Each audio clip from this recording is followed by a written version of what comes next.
Good morning. Wow. Be careful when you use your microphone. Look how far back. Good morning. This is the Historic Resources Board meeting of April 16th. Would staff like to call roll? God, that's loud. Chair Kohler. Vice Chair McKinnon. Board Member Bernstein. Here. Board Member Ball. Here. Board Member DeSicchio. Here. Board Member Bannenberg. Here. Board Member Wimmer. Here. Thank you. Okay, thank you. The public hearing process is such that we will announce the agenda and we'll open the public hearing. We will receive the staff recommendations for the project. And then the applicant has about 10 minutes to present their presentation of the project for us. And then the Historic Resources Board will then ask questions of the applicant and staff. And then there'll be a public time for public comment up to about 5 minutes per speaker. It says here, and if there's a lot of people on a comment, we could limit your time to 3 minutes, but okay. Then there's an applicant gets a chance to close closing comments for us to hear. And then we close the public hearing, and then the board will discuss the item and provide motions or recommendations, and then we take a final vote. In today's agenda, I think both items are discussion items and there will be no vote taken today. Is that correct? Yes, thank you, Chair Kohler. The 261 item, 261 Hamilton, item number 2, that is a public hearing, and you will be requested to make a motion and a vote on that item. The first item is a study session of 221 Kingsley, and no motion and vote will be taken on that item. Okay. Thank you, Board Member Bernstein. So first on our agenda is oral communications. Is there anyone here who would like to speak to us about an item that's not on the agenda today? Boy, this is loud. I see none, so we will now take staff recommendations for item 1. No. Minutes are not on the agenda here. It's right here. I'm reading this.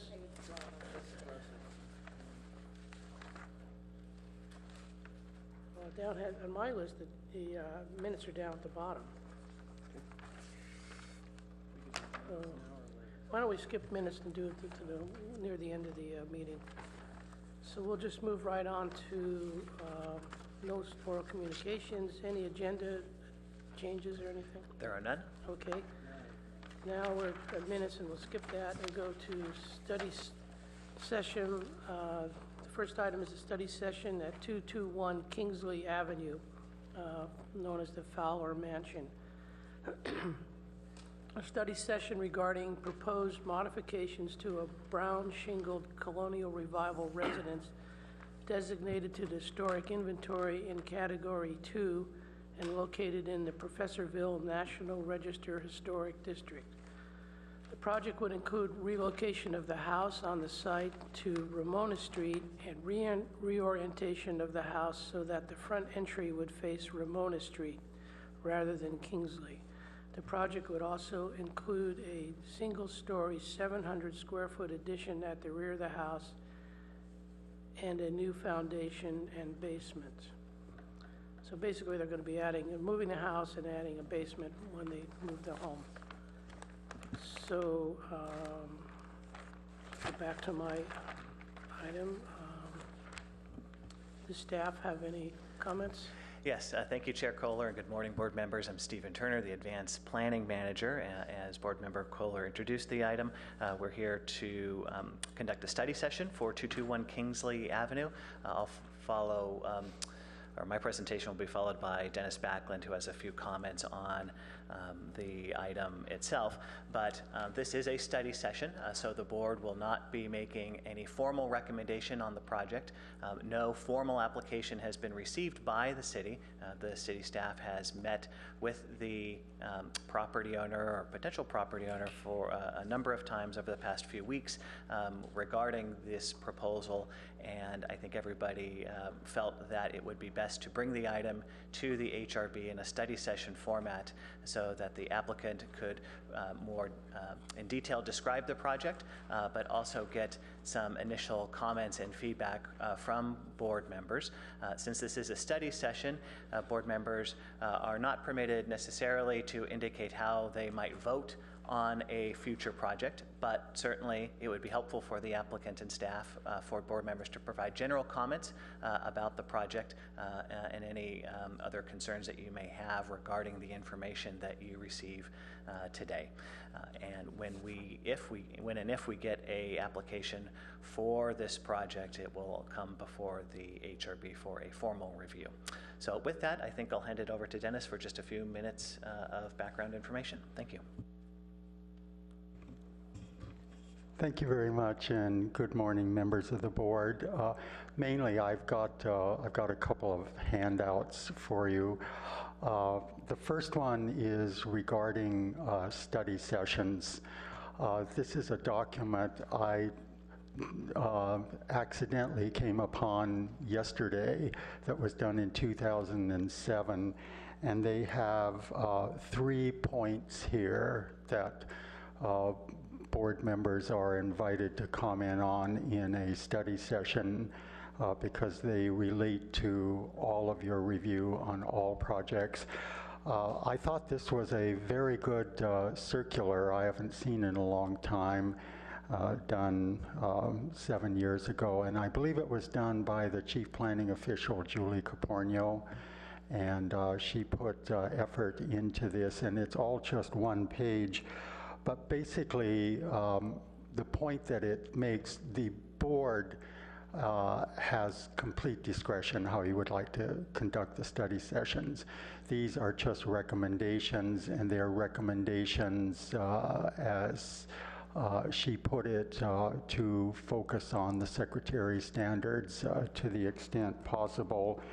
And so when you look at the project, if you like, you can comment on character-defining features that might be affected by the project description. There would not be, as outlined in this report, anything that implies what the vote would be at a voting meeting. It's basically as an exchange of information. And if there are things that raise questions on the Secretary's standards, and if you would like to make any direct connection between a project element and how you interpret the standards, you could do that. The project is in evolution, so nothing is final about this meeting, and again, nothing implying a vote.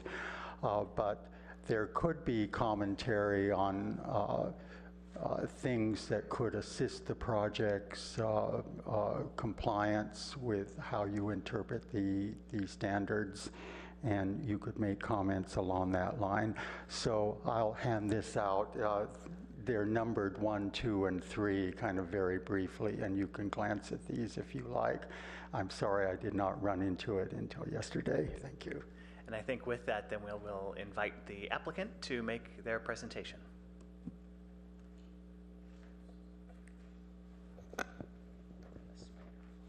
Good morning. Is this okay for volume? My name is Max Keach. My company is Keach Properties. We develop environmentally sensitive and sustainable properties. The most recent, the preserve at Redwood Shores, which is a 90-acre tidal wetlands restoration, K-5 school, and a townhome community of 156 homes. This project, however, is intended to be my personal residence. I have with me this morning June Ciliano, my architect from International Design Group in Pacific Grove, and my historical consultant, Seth Bernstein, from past consultants, and they'd be happy to assist in the discussion or answer any questions you might have.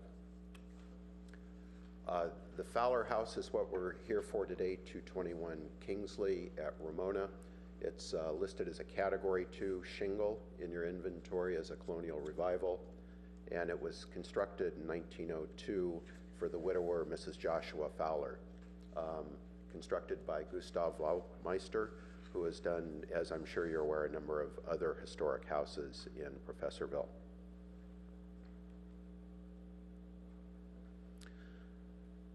The interior of the house is in a bit of a state of disrepair today, primarily in the electrical, mechanical, and plumbing facilities and some of the finishes. The structure itself, however, remains very sound, and it's quite a handsome house with an awful lot of restoration potential, in my opinion. Most of the modifications to the house over the years have been confined to the rear, second-story addition where there's a shed roof, together with an elevator hallway on the lower level. About 20 years ago, there was a basement and a new foundation installed as well. But the front of the house and both of the sides remain primarily as they were constructed in 1902. The most severe changes to the house, and the one I'd like to spend a few minutes on the history of this morning, are the changes to the lot and the orientation of the house to the lot itself. And that brings us to this unusual request to reorient the house on the lot. And it's a function of what's happened to it over the years, so it's important that we look at that for just a minute. Like most of the large lots in Professorville, this came out of the University Park subdivision in 1889, constructed in 1902. This is, skipped one, yeah. This is a blow-up of the town map of 1907. It shows its relationship to the surrounding items. Originally, it was a 50,000 square foot lot, and it occupied half of the entire block that was bounded on the north by Lincoln, on the south by Kingsley, Ramona on the east, and Emerson on the west. It's facing its two primary elevations that we'll look at. We're facing the key intersection of Emerson and Kingsley at that time. A number of changes have happened to the lot and its relationship to the streets over the years. The first big one was in 1936 when, after a train accident killed a young girl at the 8th grade crossing in Embarcadero, an undercrossing was built. That undercrossing required a significant take of additional right-of-way down in this area, and at that point the intersection was eliminated between Kingsley and Emerson, and today there's a cul-de-sac because of that on Kingsley and a one-way right turn on Emerson. About 40 years following that, in 1975, there was a subdivision that subdivided off the Emerson frontage from this lot. It's about 20,000 foot that was lost to the original 50,000 foot in this location, and there are houses today on those lots facing Emerson. This is a tentative map from 1998 where an additional subdivision occurred, this time subdividing off this property, which is now 1156 Ramona. You may remember that property. The house that went on it was somewhat controversial because of its size sometime just after 2000. Here you see the outline of the house as it is today. This is the old carriage house for the property in the back right here. And there was a 3-car garage that was obviously added sometime after 1902 right here. The carriage house was demolished, as was the 3-car garage in 1156 constructed at this location. An important change that occurred at this point is a rear yard that exceeded 80 foot in depth was shortened to 10 feet. And you might wonder how that could occur with a 20-foot rear yard setback. The tentative map identified the front yard as not being Kingsley, but as being Ramona. Hence, the backyard was shown in the back of the lot over here. And as part of the subdivision, then, the setbacks were held to side yard standards in those locations. So where are we today? Here's an aerial shot from Ramona. looking at the house. You can see its close relationship to the property line that I've highlighted here in blue. There's a fence on this property line that separates an 8-foot driveway on this side of the property that goes back to a new one-car garage, a similar 8-foot driveway on the other side of the property line. Oh, there it is, right over here. My wife and I really like this house. I think it's got great bones. I think it's got great potential. Professorville is a wonderful neighborhood, but underlying that is the fact that this house has to be moved for anybody to spend the time and effort that it'll take to restore it. This rear yard condition, in my opinion, is a fatal flaw to somebody investing what needs to be done in this house. That leaves us really with two choices. It either moves forward to face Kingsley, or it turns 90 degrees and faces Ramona. We've looked at both of those alternatives, and we feel strongly that turning it to Ramona is the preferable way, not only for the house, but for the neighborhood as well. Here's a site plan that I think was in your package that shows what our proposal is. You can see the dashed right here, very light on the screen, outline of the existing home. It would turn and relocate to where the olive color is here. The setbacks that we're proposing with this relocation is 40 feet from right-of-way to the main structure. That would be 30 feet then from right-of-way to the porch. We're holding a 34-foot setback on the property line to 1156.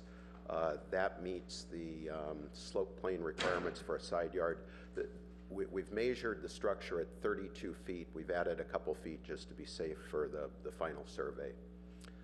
We've got a similar amount of distance, about 35 to 40 feet on the Kingsley side. I say 35 to 40 feet. I believe we've got an easement line shown rather than property line here. I think property line's 6 feet further over. A couple of key elements on the house that I would like to point out. There are two primary facades on this house, the front facade, obviously, and then what's currently the west facade over here. The west facade is very well articulated. It has a bay window on the ground floor. It's got a nice tower element with tower windows on the second floor, and this wraparound porch that connects those two facades together. We think one of the very strong elements of reorienting the house to Ramona here is that we take that wraparound porch and those connected facades and relate those to the public intersection and the streets of Ramona and Kingsley. A couple other things that I'd like to point out in what we're proposing. A little trouble getting the pointer to show up here. Oh, there we go. The shaded areas represent what's about a 600 or 700 square foot addition. The introduction mentioned on the first floor, there's actually about 120 foot addition on the second floor in this location, which will remove the shed roof that was added on and replace that with something that's more compatible with the hip roof architecture here. There's a small guest house that we're proposing. Oh, there it is. Small guest house that we're proposing right here. 2-car garage, 75 feet off the front property line here, a pool and a deck. As far as contextual setbacks go, about 70–75% of the homes on Ramona carry a 20-foot front yard. There are 2 with a 30-foot and just 1 with a 40. Most of the homes on Ramona have a 10-foot side yard on one side, 20 on the other. So we clearly exceed the contextual setbacks, but we also recognize that this is a bigger house than most of those on Ramona. Here is an elevation to give you a sense of those setbacks relative to the mass of the house. This is the 34-foot setback to the main structure.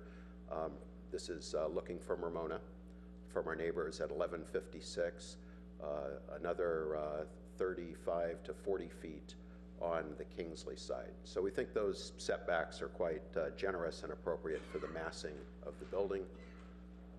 Below you see the setback out to the Ramona frontage right here. This is 40 feet to the main structure, 30 feet to the deck. Again, we think they're appropriate for this building, appropriate for the neighborhood.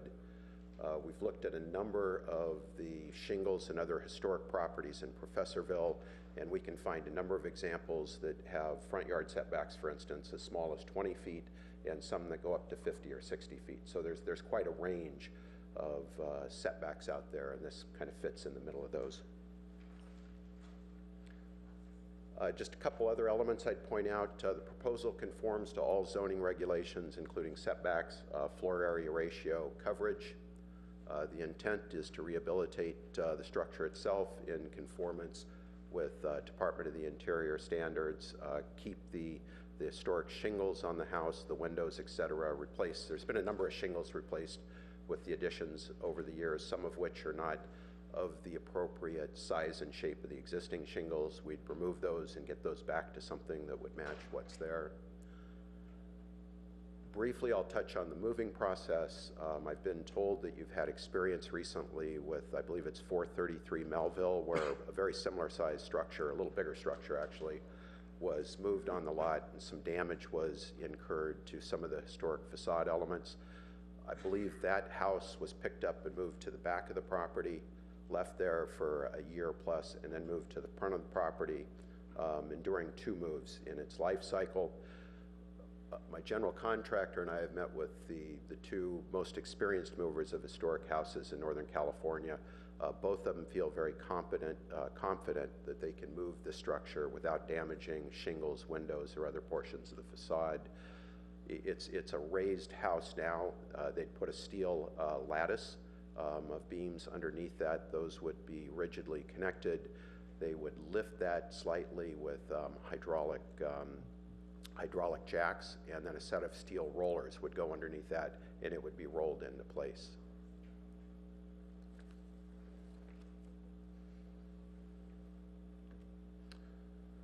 We looked at the Kingsley alternative. I guess the first thing to point out, find the pointer here, is that the lot has 30 feet less depth in this direction than that direction. And I think you can see conceptually as this moves forward, it gets very tight. And when we try and locate that, we can't get that same 40-foot front yard setback here. It's really got to go right up against the zoning limits, and the net effect is an inadequate front yard and an inadequate rear yard. The other thing that happens is the weakest elevation on the building, which is this side. It was the service side of the property. It's a very flat facade without articulation, faces the most public street on the property, Ramona, while we take what's the best corner of the property and lose this primary facade into the west fence line. We don't think that's good for the neighborhood. We don't think it's good for the house or the livability of the house. We'd like to get that porch and those elements into that key intersection. June, did you want to say anything about the photo montage?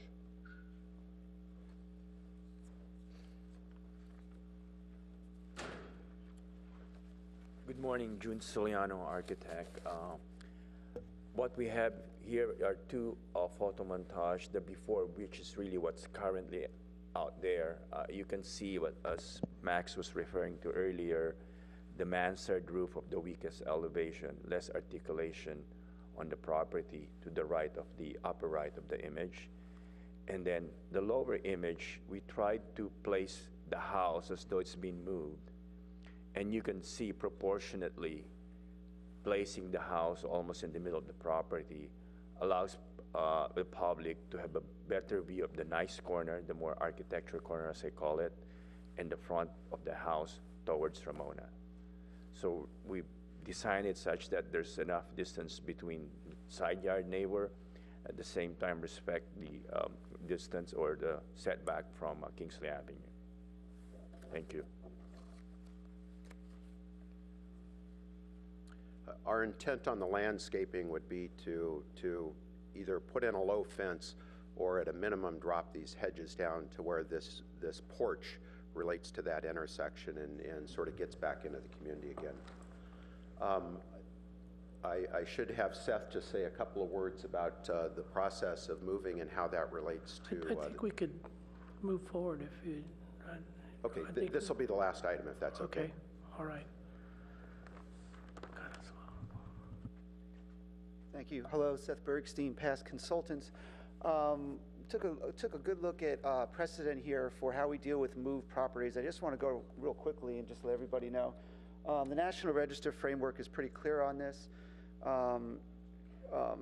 It would be considered criteria consideration B, moved properties. This is all, if you want to reference, in National Register Bulletin 15, can easily be found online. I've summarized it here.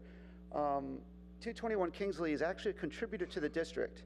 Now, the framework you're looking at here is actually more exclusive because it's talking about if the building was individually listed. In this case, the building is not individually listed, so we're actually following a more restrictive criteria here. This is a contributor to a district, one of a number of buildings within the district.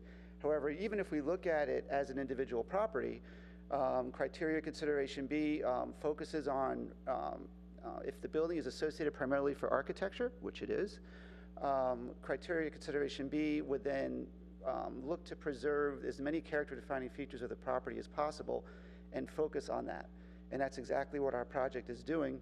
And what it's also focusing on is we want to retain essentially 4 elements of integrity.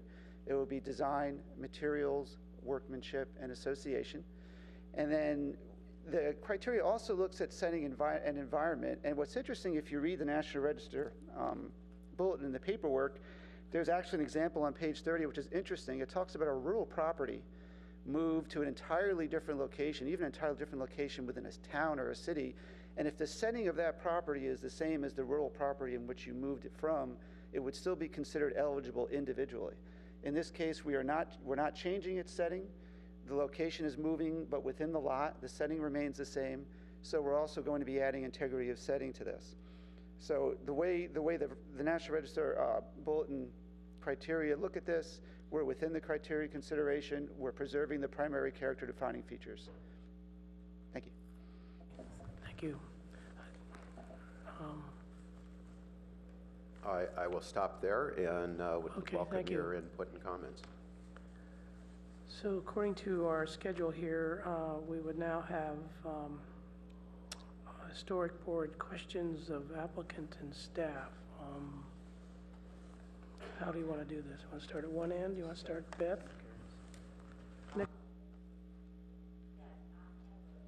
Question for staff.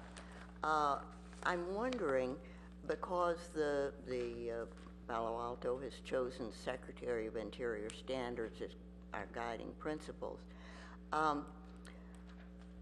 would it be possible to ask the applicants to provide a written moving plan detailing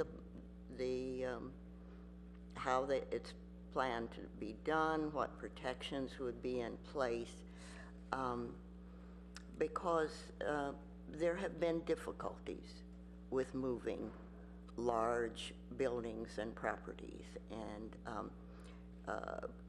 clearly the Secretary of Interior Standards does speak strongly to historic fabric. Thank you, Board Member Bunnenberg. And board members, that would be an appropriate information request. And appropriate. Yeah, and appropriate, not an inappropriate, an appropriate information request for the applicant. Certainly, a detailed report could include information to address some of the contingencies that could happen during a move and try to mitigate any of the impacts that could happen during a move. It certainly doesn't guarantee that there might be damage during the move when it actually takes place, but at least the report could be prepared in such a way so that it takes into account all of the things that could go wrong and try to come up with a solution and a method for moving the structure in a way to reduce the possibility of those of damages occurring.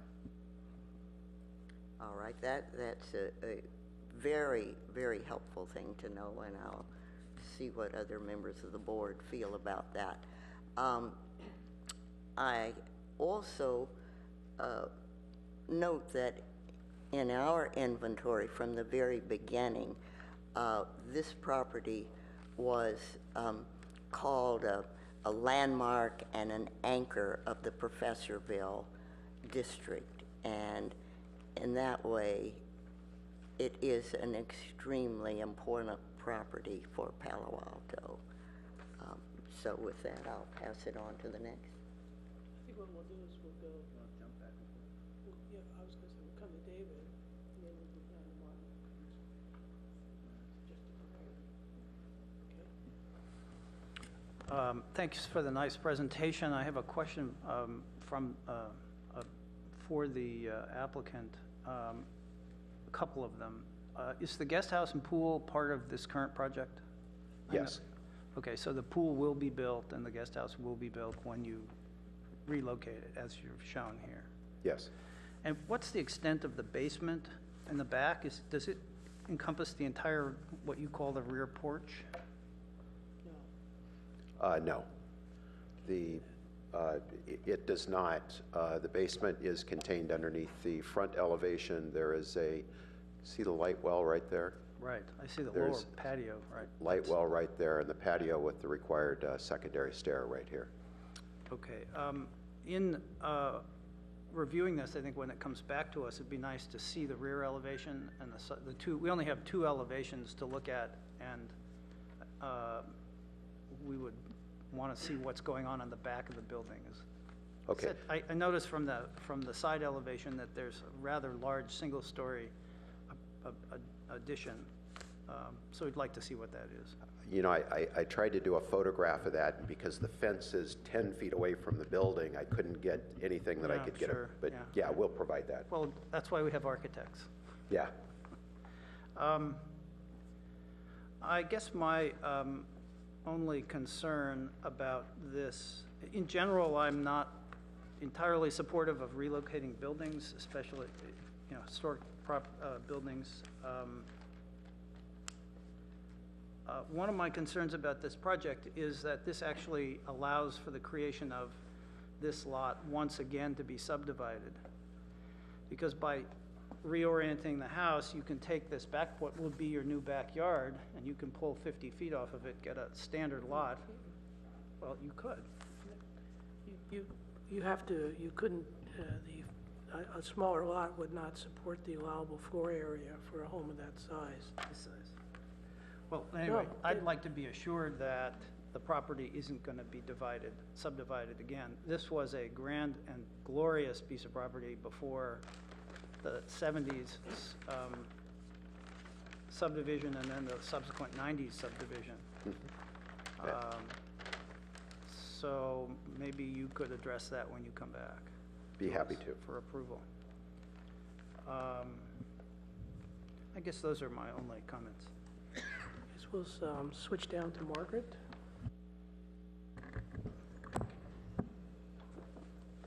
Hi, I actually was able to walk through the house when the house was for sale, and this is a very quick response, because that was only like a month ago, I think. Yeah. A couple months ago. And that was one of the most profound impressions I had when I walked through it, was this enormous front yard and really nothing in the back. So I hadn't been aware of the subdividing, so now that you've explained all that, it makes absolute sense. But I think in that regard, I think relocating it is actually saves the property in a way because of its current orientation. It seems this massive front yard and really nothing beyond that. So I think relocating it is good for the property. I'm wondering, does the address change? Not that it's a big deal, but isn't the legal address would be then on Ramona Street, because it's I think the narrow side, but I think the address would change to Ramona, but I don't know if there's any historic implications of changing the historic original address. I guess it doesn't. I don't know if there's any thought in terms of that, but no, I'm intrigued by it. I think it's a beautiful house. Walking through it, it definitely needed a lot of interior work and things, but it looks like it's in good hands. So I'll look forward to seeing your proposal in the future. I actually concur with I didn't, originally when I just saw this before I heard your presentation, which was excellent, by the way, in other words, if the property hadn't been subdivided 2 or 3 times, it probably wouldn't have been it wouldn't have been set in this location on the property. So it certainly becomes much more functional for the improvements and the adaptability for a family to have it and have it facing Ramona with also the other important facade, side visible to the public and the street. I actually think it enhances it. And I think that's justifies relocating it on that lot because it wouldn't have been placed. So,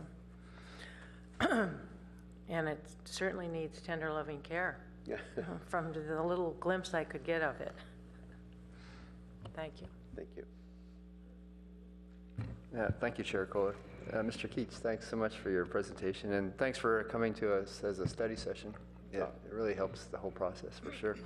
I also visited the property when it was an open house for sale, and visited the property and then the house, too. Yeah, very grand house, for sure. Yeah. Okay. And I agree with you, yeah, that back elevation, yeah, definitely needs some work there. Okay. As Board Member Bunnenberg mentioned, City of Palo Alto has adopted the 10 standards for rehabilitation. I'm sure your architect and preservation persons are familiar with it. As you know, and as members of the public may know, there are 10 standards for rehabilitation. And one of my concerns for the proposed relocation and reorientation is how that proposal matches with the 10 standards. And there are 4 or 5 standards that talk about spatial relationships of the property relative to the neighborhood. And that's probably my biggest concern about your proposal for reorientation and relocation. First standard talks about any proposal requires minimal change to the spatial relationships of the building to the neighborhood. Standard 2 talks about any alteration of spatial relationships that characterize a property will be avoided. Each property is, number 3, each property is recognized as a physical record of its place on the property. Standard 4, changes to the property that have happened have become its own historical record, and those are recommended to be retained. Standard 9, new construction will not destroy spatial relationships that characterize the property. You can get my gist here that there's a change. Your proposal is a change to the historical relationships of the neighborhood and how the house is facing the rising sun. And then number 10, new construction, if the changes were to be reversed in the future, would the essential form and integrity of the historic property and its environment be unchanged? So I guess those are my initial concerns about how does this proposal respond to 5 out of the 10 standards for preservation. So those are my comments from now. Thank you. Okay, thank you.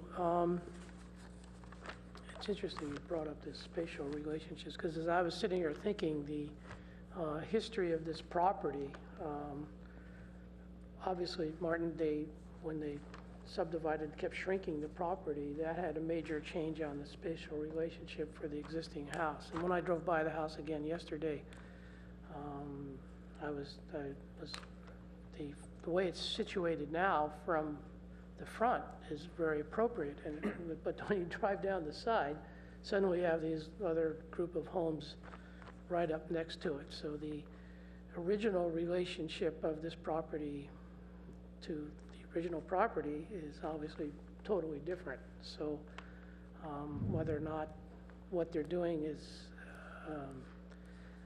in some ways, my first reaction was, no, there's no way we should move this because of the front yard. But then when you look at the property as a whole and its relationship to the way it is now, it begins to feel more comfortable in one sense that it will probably look more appropriate in this new location, and you will see the house more as a whole. I have to disclose that I've been through that home several times with various homeowners and developers over the years. Also, just ought to mention that David and I added a basement under our home just on Emerson, a few houses away. And down the street, I put a basement under 1052 Bryant. And then we recently did a basement under a home on Webster. So my familiarity with basements under existing homes is pretty good. And we remodeled the oldest home in Atherton, picked it up and moved it away, and it built a big basement and moved it back. So I know that it can be done, and if done, it sounds like you've got a really good team. The question I had was, I guess, the guest house, that will be one issue to decide how that relates, because it's now 16 feet where the other neighboring homes on that street are going to be set back, because it's always this problem when you have a corner lot and the lot next to it has a 20-foot setback and you have the 16 on the corner. And so that would be an issue we'll have to talk about.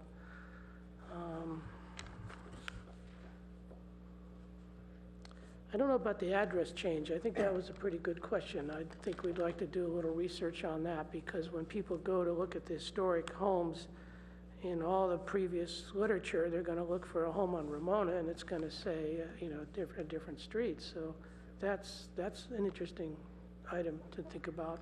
Google will take care of that. Google will take care of that. Okay. Yeah. We'll just say see Google. Also, you should check the daylight plane at the garage. It looks like you've got it a little taller than it's allowed. Maybe Stephen can answer that question about the address.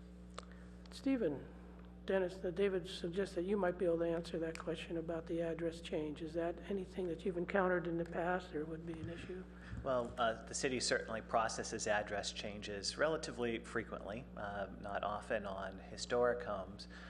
Dennis might know more specifically, but my sense is that an address change does not necessarily affect the integrity of a structure and its eligibility for listing on the California Register or the city's historic inventory.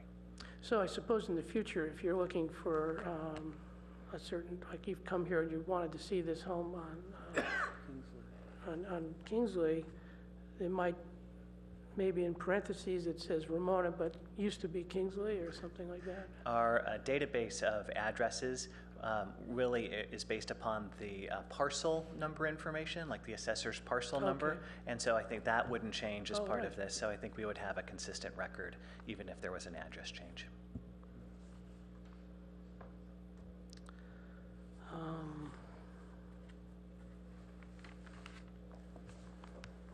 Well, I think I tend to agree with most of the other comments. I'd like to see the entire rest of the drawings before which we will see.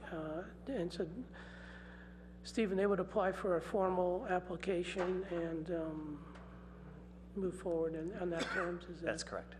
Okay. So there's no, Beth? Oh, Go ahead. Finish. I think so. I realized I should disclose that I was on this property some years ago when the organization passed, had a special ceremony at this house. And certainly it's a very gracious house. I still would like to request the detailed moving description so that we could. That's something I'm sure they can provide. Pardon? They can provide that, Absolutely. yeah. Mr. Keach, if the project comes before us for its formal application, what I'd like to see if you could include, you showed some of your diagrams already about the changes to properties and the roads and all that. There's a document, it's called the Sanborn Insurance Maps. Your historic person probably knows about those. I think Beth handed me a copy of that before the hearing. Okay, great.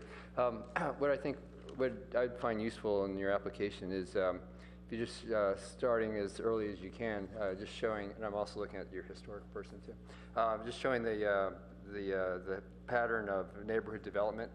So from day one, just show the whole sequence there, and as much if every time there's a change to the development of the neighborhood, that way it helps show a precedent of what looks like you're proposing. So yeah, that way it's a continuation of history that way. Okay. That would be very useful. And the Palo yeah. Alto Historical Association archives have a large collection of the Sanborn maps. Oh, thank you. Okay. Yeah. So it was in the main library, and now it's relocated somewhere else. It's right? in Coverly, H5, and I can provide the times that it's open. It's open on Tuesdays and Thursdays, but specific hours. Yeah, it's a great resource. You really see the Sanborn Maps history, and that'd be really useful for if that comes before us, to show that history part of your application. Okay, thank you. I'll do that. H5 at Coverly, I think that was where. H5 and Coverly. It's Yeah. closest to Piazza's is that end Yeah, I of think it was Coverly. my chemistry class. Pardon? That's where I had chemistry at Coverly. So, okay. I know, and Ron Showing my Jones had age here, classes you know, there. so, okay. Any other comments, or I think the staff, we're not going to be doing any decision-making today, and this is just an informal information gathering meeting, That's correct. okay? Anybody else have anything? So, thank you very much. Thank you very much for your time this In the future, morning. and we'll move on to our next item. Get my schedule here.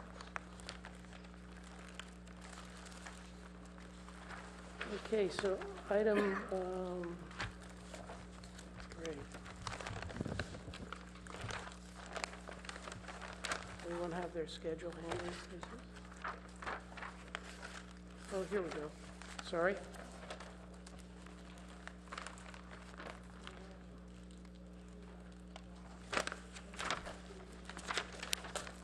Who has the schedule? I don't know where mine went. Okay, we're moving up to item number 2, 261 Hamilton Avenue.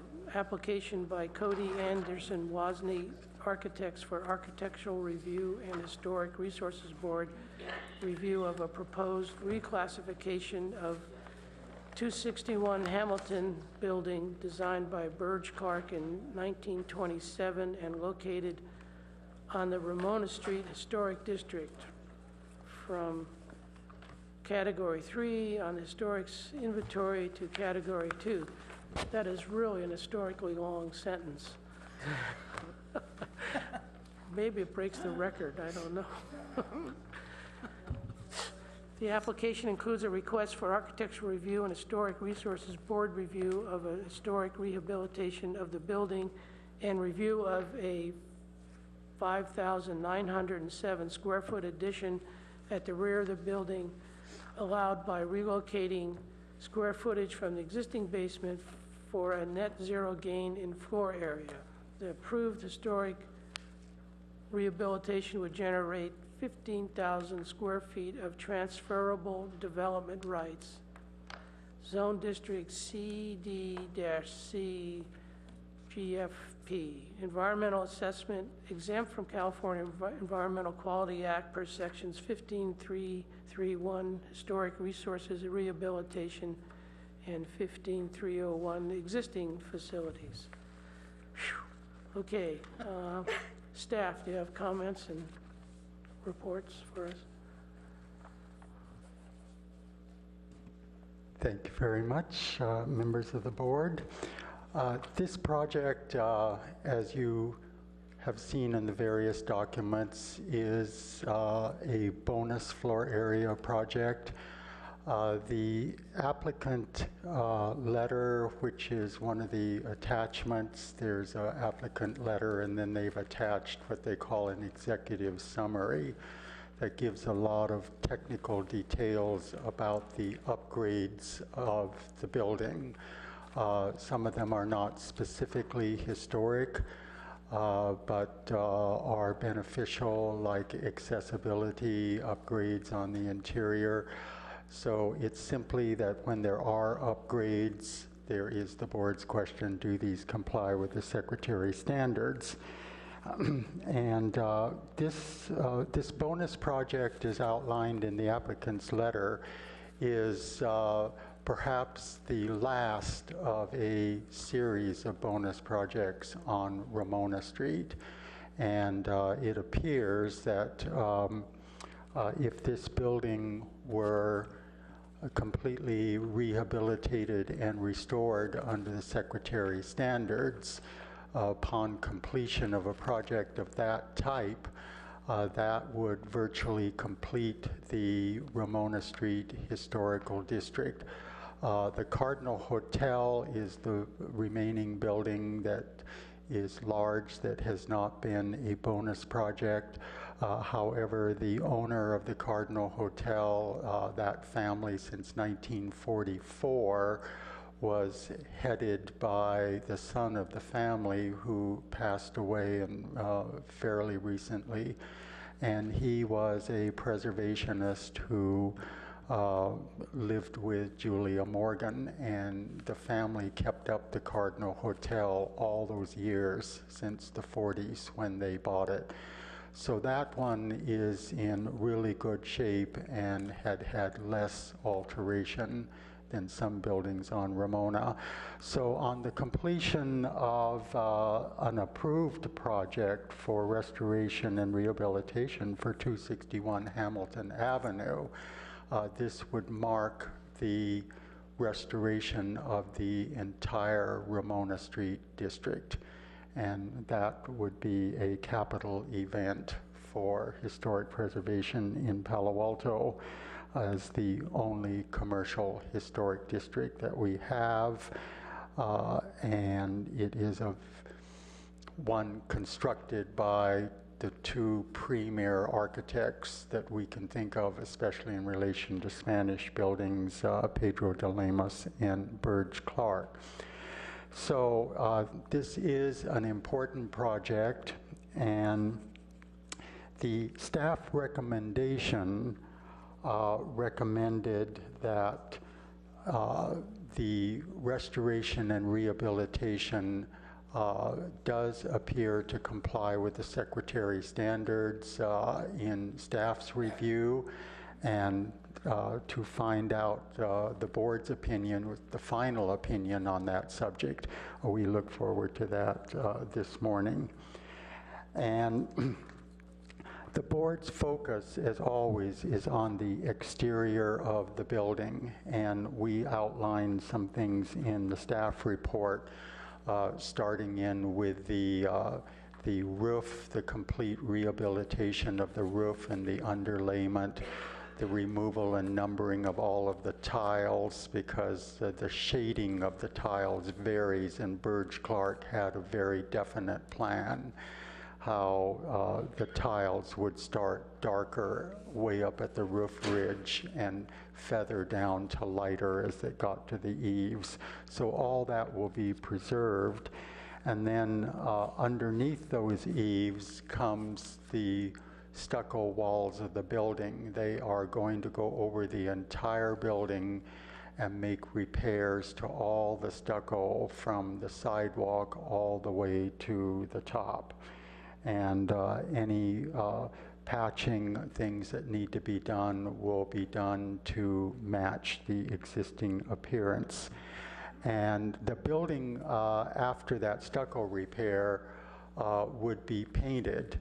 And I'll make a comment that I did not have in the staff report, but you will see on the submitted material board, which I will hand out now. Thank you, Stephen. The color of the building is going to change from what it is now. It had always been what that sample shows, a classic off-white Burge Clark type of white. And somewhere about 5-6 years ago, the building was repainted, as we know, per our historic ordinance, when painting is the only project, it does not require a building permit, and consequently no historic review is required. Certainly the color they painted the building does not violate the Secretary standards, but it was darker than it had ever been.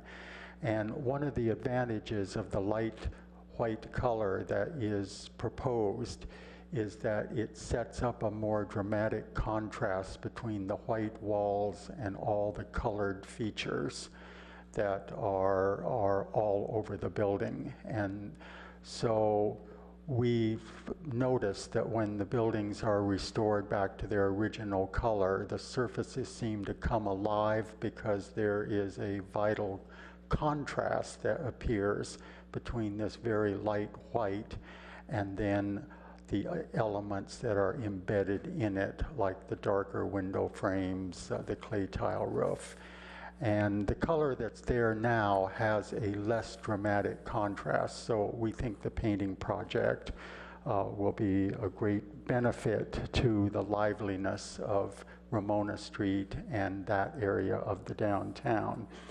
So that is the stucco, and because there are contrasting documents related to the steel frame windows, I wanted to clarify that while there was an initial proposal for energy reasons was the main one, to replace all of the steel frame windows that are historic with new replicas, replicas in quotes because they would be double paned, and so they would be constructed a little differently.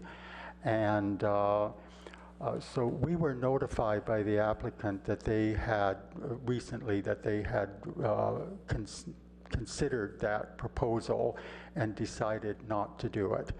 Instead, they have formally submitted the restoration and rehabilitation of all of the steel frame windows. My understanding is that the preservation brief from the National Park Service regarding the rehabilitation of steel windows will be referenced by the applicant, because there's a lot of good advice in that substantial document on how to rehabilitate historic steel windows. And so those will be all redone, and there are dozens of them, and so that is a very large-scale project that would benefit historic preservation. We did put a condition of approval in there as an attachment to the staff report that no discussion has been broached or proposal presented to put any window film on the window. Discussions and revisions can occur along the way as a project is done. So we put a condition in there that that if any discussion evolves about window film anywhere on the building, that would be coming back for review with samples to the Historic Resources Board, and otherwise we're anticipating that film would not be used on the windows. Currently there is no proposal for that, and we have a condition if that changes.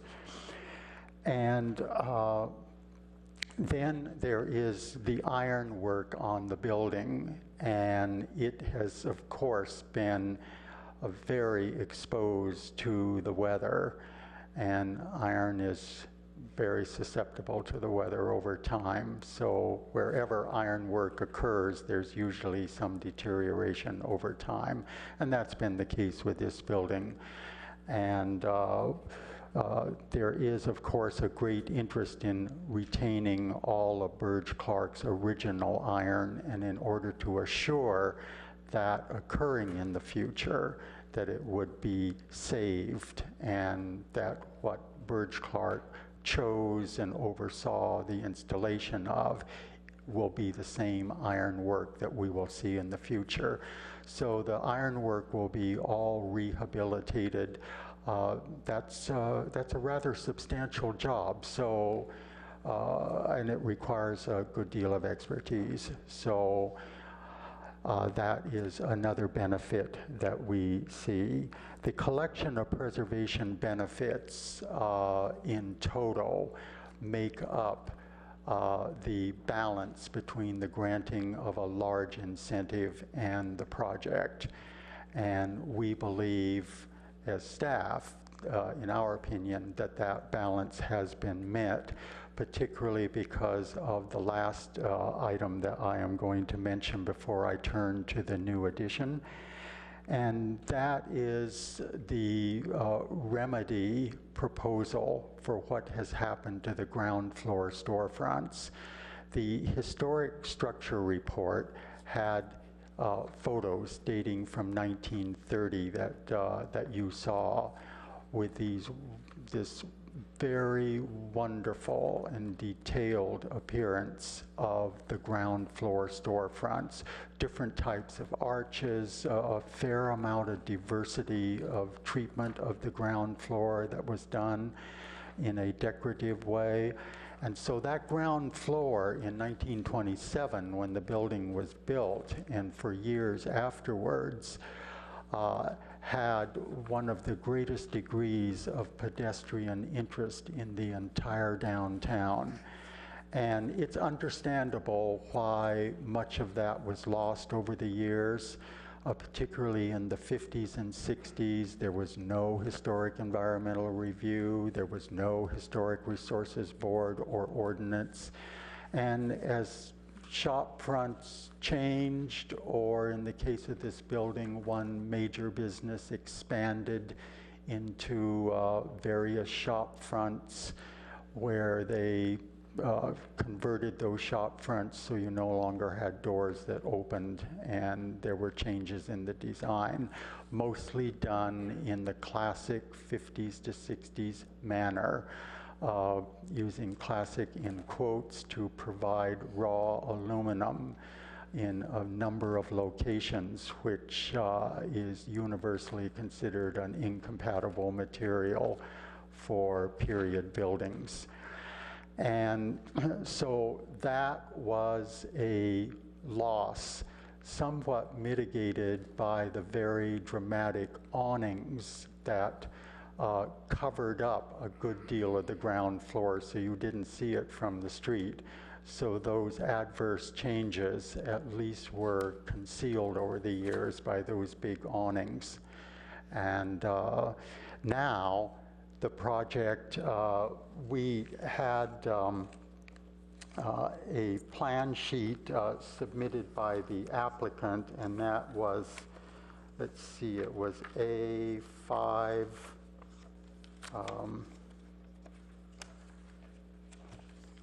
that showed all of the individual storefronts on Hamilton and Ramona, a 4.5, and the applicant has provided very detailed notes, and one can compare the designs that they are going to do for restoration, and one sees that they almost entirely match Burge Clark's original drawings.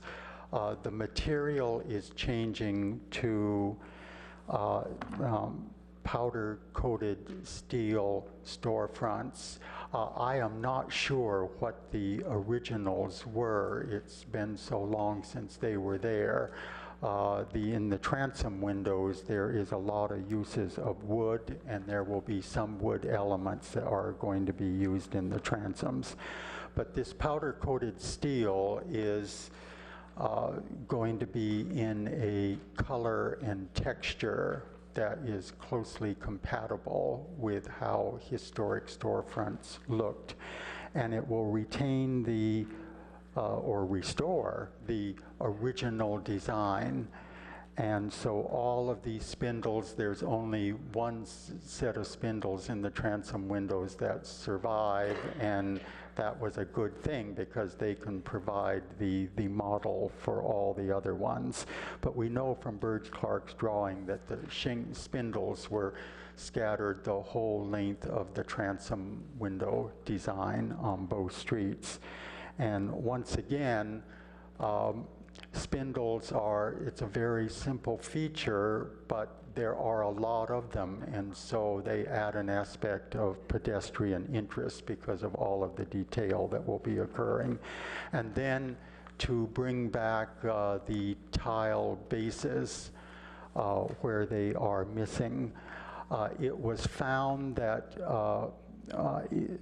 that tile that exactly matched the historical pattern was not obtainable, and the historic structure report looked at that, and under the Secretary standards, if you cannot exactly duplicate these complex patterns in new tile, looking just like the old ones in texture and finish and patina, and particularly the ornate design in the tile.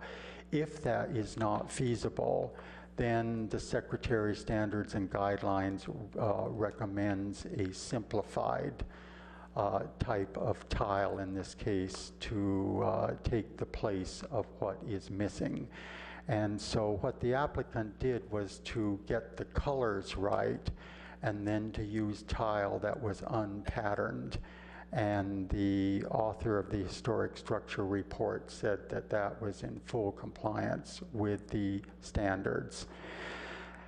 And so those will be at the basis of all of the fenestration on both streets, and that will again enhance the pedestrian interest. We regarded the transom project, which is a big job. They have to get rid of a number of adverse changes that had happened to those transom windows, starting with, I think, what they call pigeon spikes that you will have seen to keep birds from landing there. But they work, but they are one of the most unattractive items that can be added to a building. They never confer visual benefit. Those are going to be removed, and the only elements that we will see in the restored ground floor is the design that Burge Clark put there.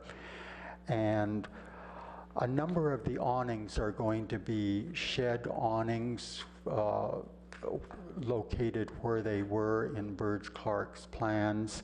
And one advantage of those shed awnings is they will fit into awning boxes that are below the spindles, which means that the complex tops of all of these storefronts with spindle ornamentation and ornamentation, OG edges of some of the window arches, all of that will be revealed to the street at all times because the awnings will be below those. All of the awning boxes of the building are going to be rebuilt, and that sheet A4.5 describes that that will be done. And staff offered an opinion that the board might like to suggest. The applicant currently is proposing in 4 locations at the end of the Ramona facade, the end of the Hamilton facade, to put large orange awnings similar to what has been there all of these years that would cover the openings. And one of the rationales for that is that Burge Clark tried successfully to break this building up by different roof lines and different treatments of the arches and other details to make it seem like 2 buildings on Ramona and 3 buildings on Hamilton. and not just one vast structure, but to break down the design. And so a rationale for the orange awnings is that that would provide also a degree of difference between those arched openings and those that would have a differently colored shed awning. And that rationale is very logical. It did occur to staff that the board might like to discuss, since all the awning boxes are being restored, that in those dramatic Gothic pointed arches that are down at the alley on Hamilton and down on the end of the Ramona facade next to Nola Restaurant, those dramatic arches show up in the historic photo in the historic structure report, and they are very dramatic. There's another building on Ramona Street across the street that has those pointed arches, and they are very dramatic. So staff suggested for the board's discussion, if shed awnings were placed in those openings as well, the dramatic transoms and the points of the arches would then be always visible to the street above the awnings in their awning box. And it would bring back the view of those pointed arches from the street. The shed awnings would probably cover the windows a little bit less than an awning that would cover the whole opening. In staff's estimation, it didn't seem like the shading provided by awnings would be very much less, just a little bit. But the gain of that drama of the pointed arches would occur in this scenario. However, this is the board's discussion, how you would like to approach that subject. And so those are the basic restorationist elements. And we think all of this restoration, the sort of dramatic clarity of all of those restored windows, and then the lighter color, and then this restoration of the ground floor that we ventured to call in the staff report one of the most important productions of pedestrian interest that has ever occurred in the downtown area, because of the substantial size of the presentation to the street on two of the most major streets of the downtown.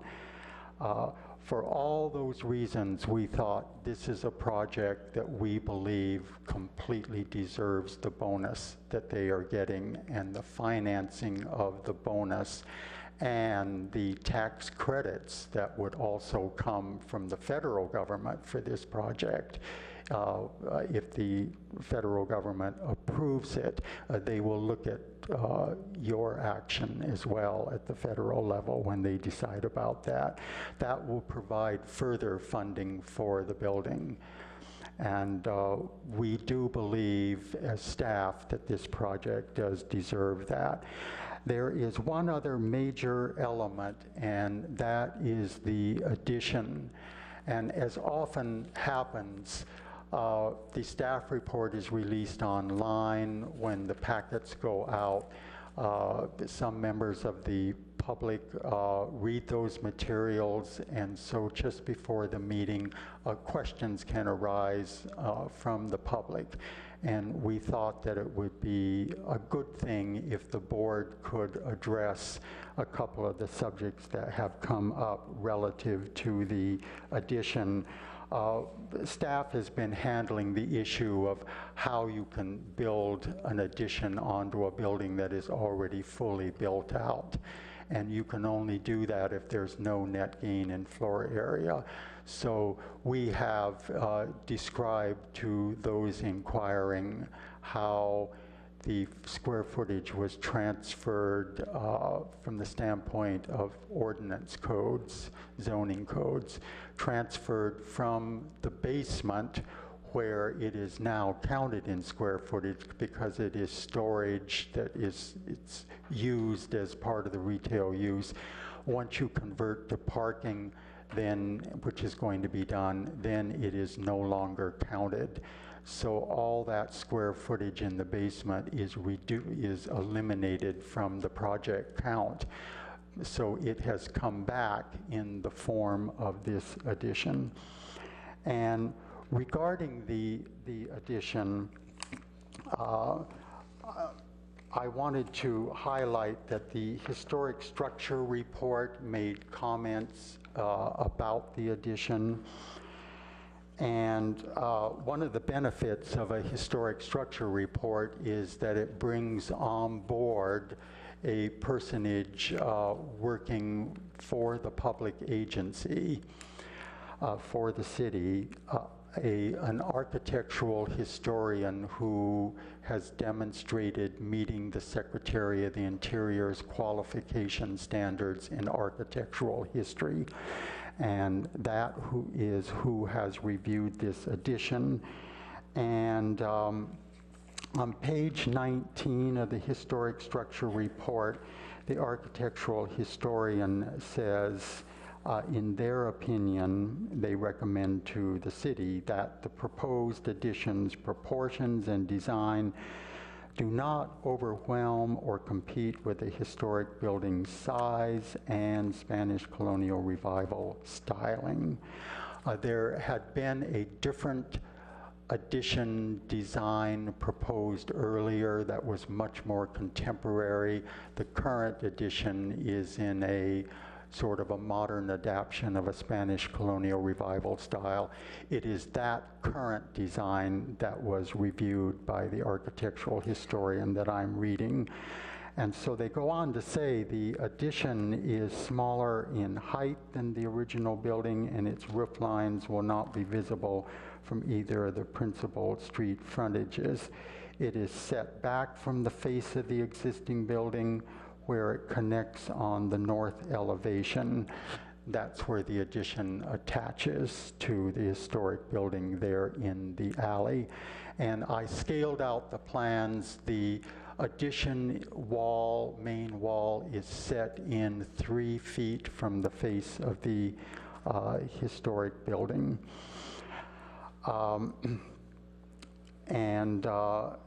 The historic structure report goes on to say a recessed hyphen connects the 2 buildings on the west elevation. The recessed hyphen is the main wall of the addition where the front door is, recessed back 3 feet. Stylistically, the new addition is designed for compatibility with the characteristics of the Spanish colonial revival style, but the building reads as a modern interpretation of this historical style. That sentence is meant to address the standard of differentiation. The windows and metal balcony railing, it's on the addition, on the alley, will be simplified in design from the same features on the historic building and are compatible in size, scale, and materials.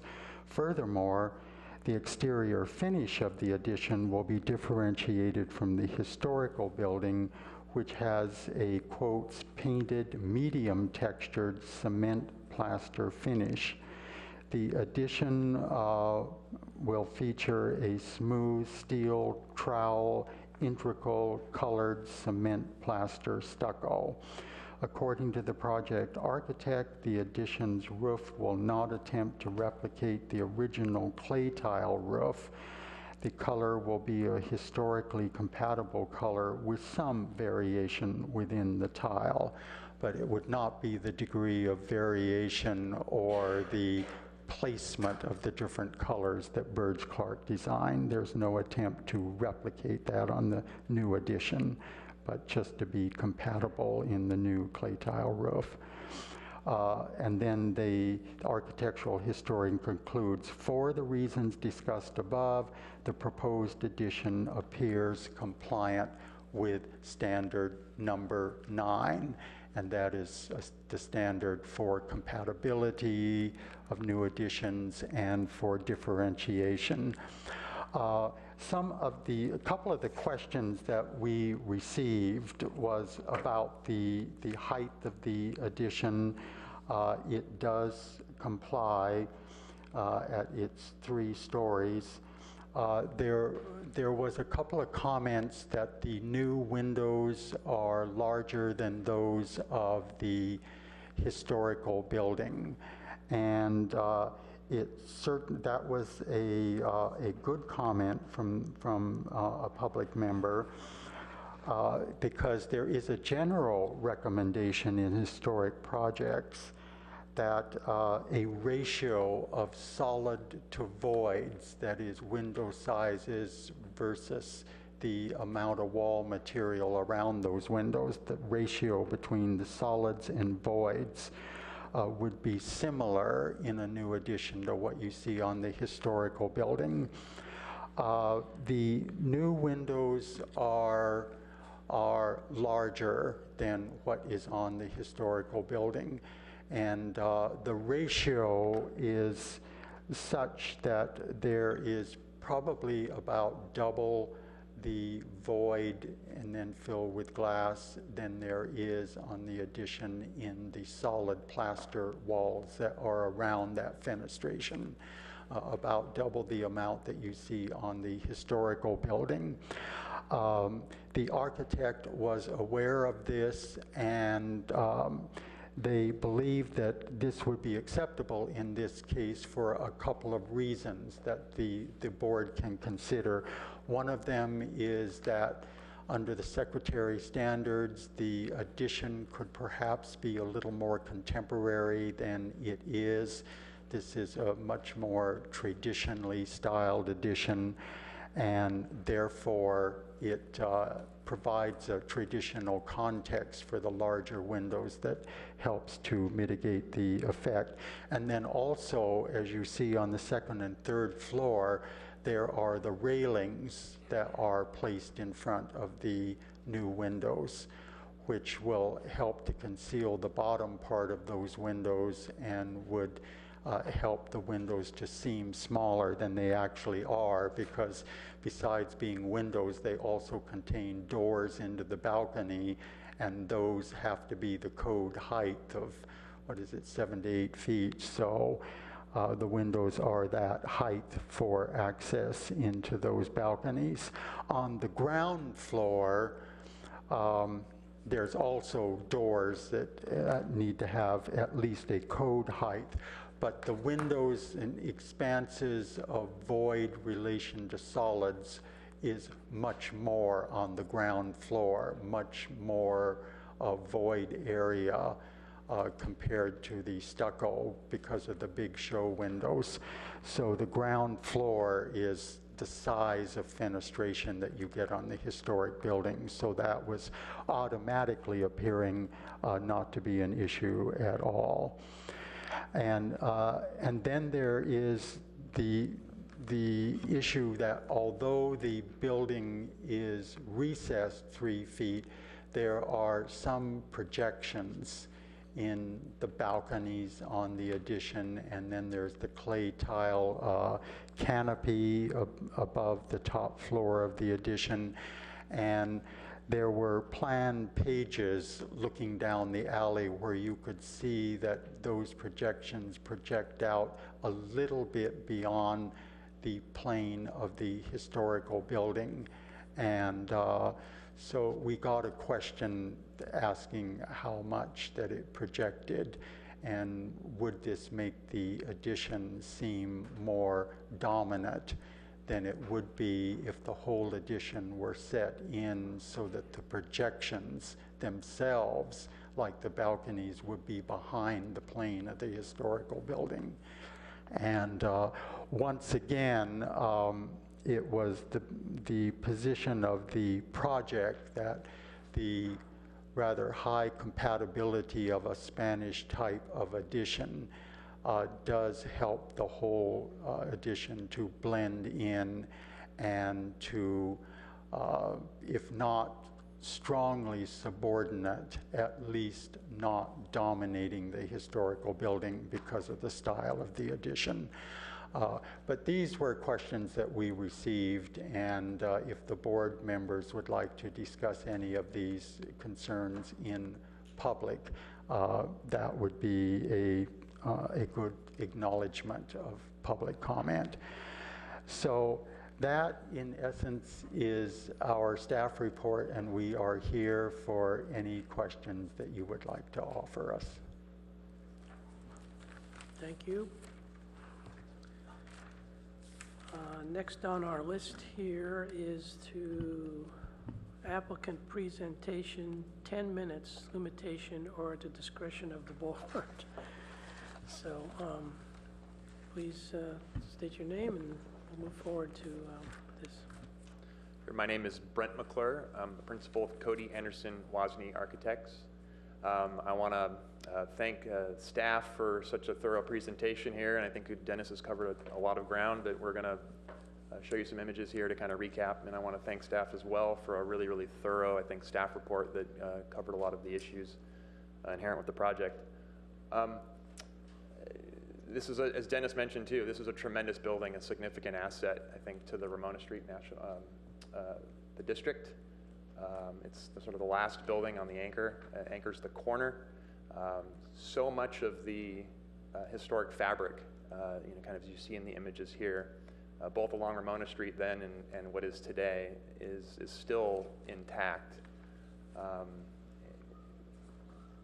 want to touch on briefly kind of what the overview and the scope of the job is as to what we're going to be doing. In addition to the historic rehabilitation, there's going to be a significant amount of work that we're going to do to improve the building from a seismic standpoint, ADA upgrades. The life safety and exiting features within the building need significant improvement. We only have sort of one exit, so the work that we'll be doing will be able to enhance that, as well as the addition and the renovation.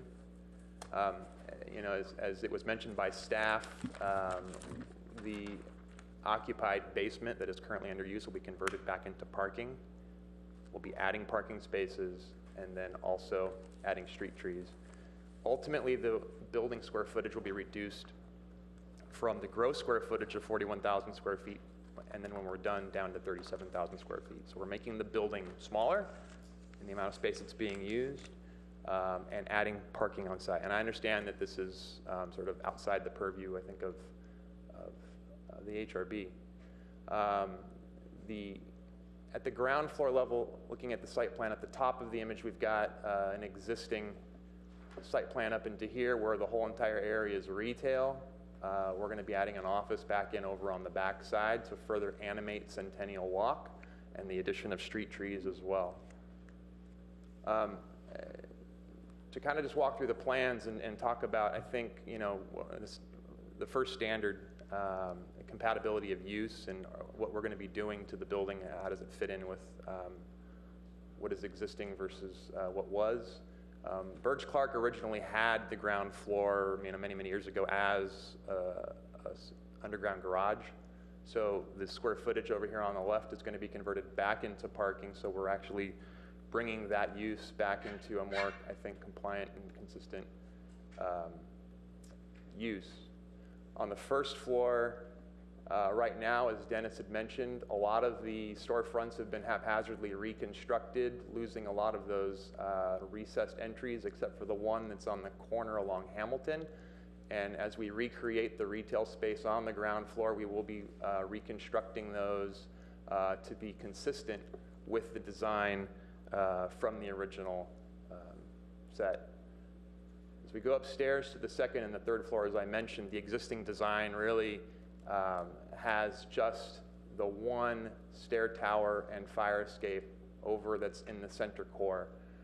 We've got these sort of dead-end hallways, and so we're really, really limited on addressing, exiting within the building. The back portion over here is what is right now the roof of the single-story piece that's off the back off of Centennial Walk, and that's where the addition, which is shown in the slightly darker blue, is to be provided. The recess on that back edge where those balconies are with the addition is shown over here on the right, and then a fire-rated enclosed sort of stair tower over on the back with ADA upgrades and stair tower over here in the middle. So we then do get the exiting. As you then go up, we then have a roof deck that's over the top of the third floor so that that addition in plan is less dominant and does not try to compete at all with the original Burge-Clark building. To talk a little bit about the standards, we had the benefit of getting from the Stanford archives the original drawings of the building, elevations, a lot of the detailing, and a lot of the information. So we really have a complete record as to what was originally intended for the building, from the clay tile roof with the gradations in the color to the stucco, the loggias and the balconies up at the top, the steel windows, the balconies down at the bottom, and the varied and differentiated, the Gothic arches, the OG cornered arches, and with the wood spindles up at the top and the tile bases. As it was previously mentioned, a lot of that has been renovated at the ground floors, except for the opening here in the middle and then the opening here on the corner. At those locations, the tile is still preserved and the windows are still there intact, so we have a really good record as to what is there. And our plan is then to recreate and reconstruct the other openings along the edge over here. You can see how some of the spindles have been taken away, and we've got some of the bird spikes up in here and around at the top. Here's the image of the existing building elevation. And then so what we're proposing to do is to carefully, I'll just kind of start from the top down, basically from the second floor up, is to do a complete, rehabilitation and restoration of the building, because so much of that fabric is there. With the clay tile up at the top will be to remove the tile, number and catalog them, so that they all go back in precisely their same location. We'll have instructions to the contractor that any tiles that are broken would then be replaced, so that the ones that, if the top tile is somehow damaged, that the one that gets replaced, that the one that's upside down then gets converted over. So that way that we're able to then protect and preserve a lot of those. We're going to refurbish the steel windows that are sort of throughout the building, consistent with the National Park Service recommendations on how to do so. Will be to remove the glass, bead blast and or sand off all of the paint, to remove all of the rust and scale. The windows right now are they got a significant amount of rust in a lot of locations. And then to refinish them and then to reglaze each of the windows, but so in essence to protect and preserve the original windows that are there. The steel balconies will also be repaired and restored. And then, as Dennis mentioned, the stucco surfaces will be cleaned and repainted to kind of bring back the original color of the building is what we're looking to do. At the ground floor level, where I think most of the work will be done at the Ramona Street side and then also the Hamilton Street side, is to recreate and reconstruct the Gothic arch openings with the wood transoms up above, the steel storefronts with the powder-coated finishes. We're going to provide wood doors that'll be rail in style, which is consistent with the drawings and the details that we have from the original Burge-Clark drawings. And then also to have the awning boxes with the projected sort of eave awnings that can go in and out of those awning boxes on the elevations that are to the fore to the right, so that we can then see the spindled openings of the archways up above.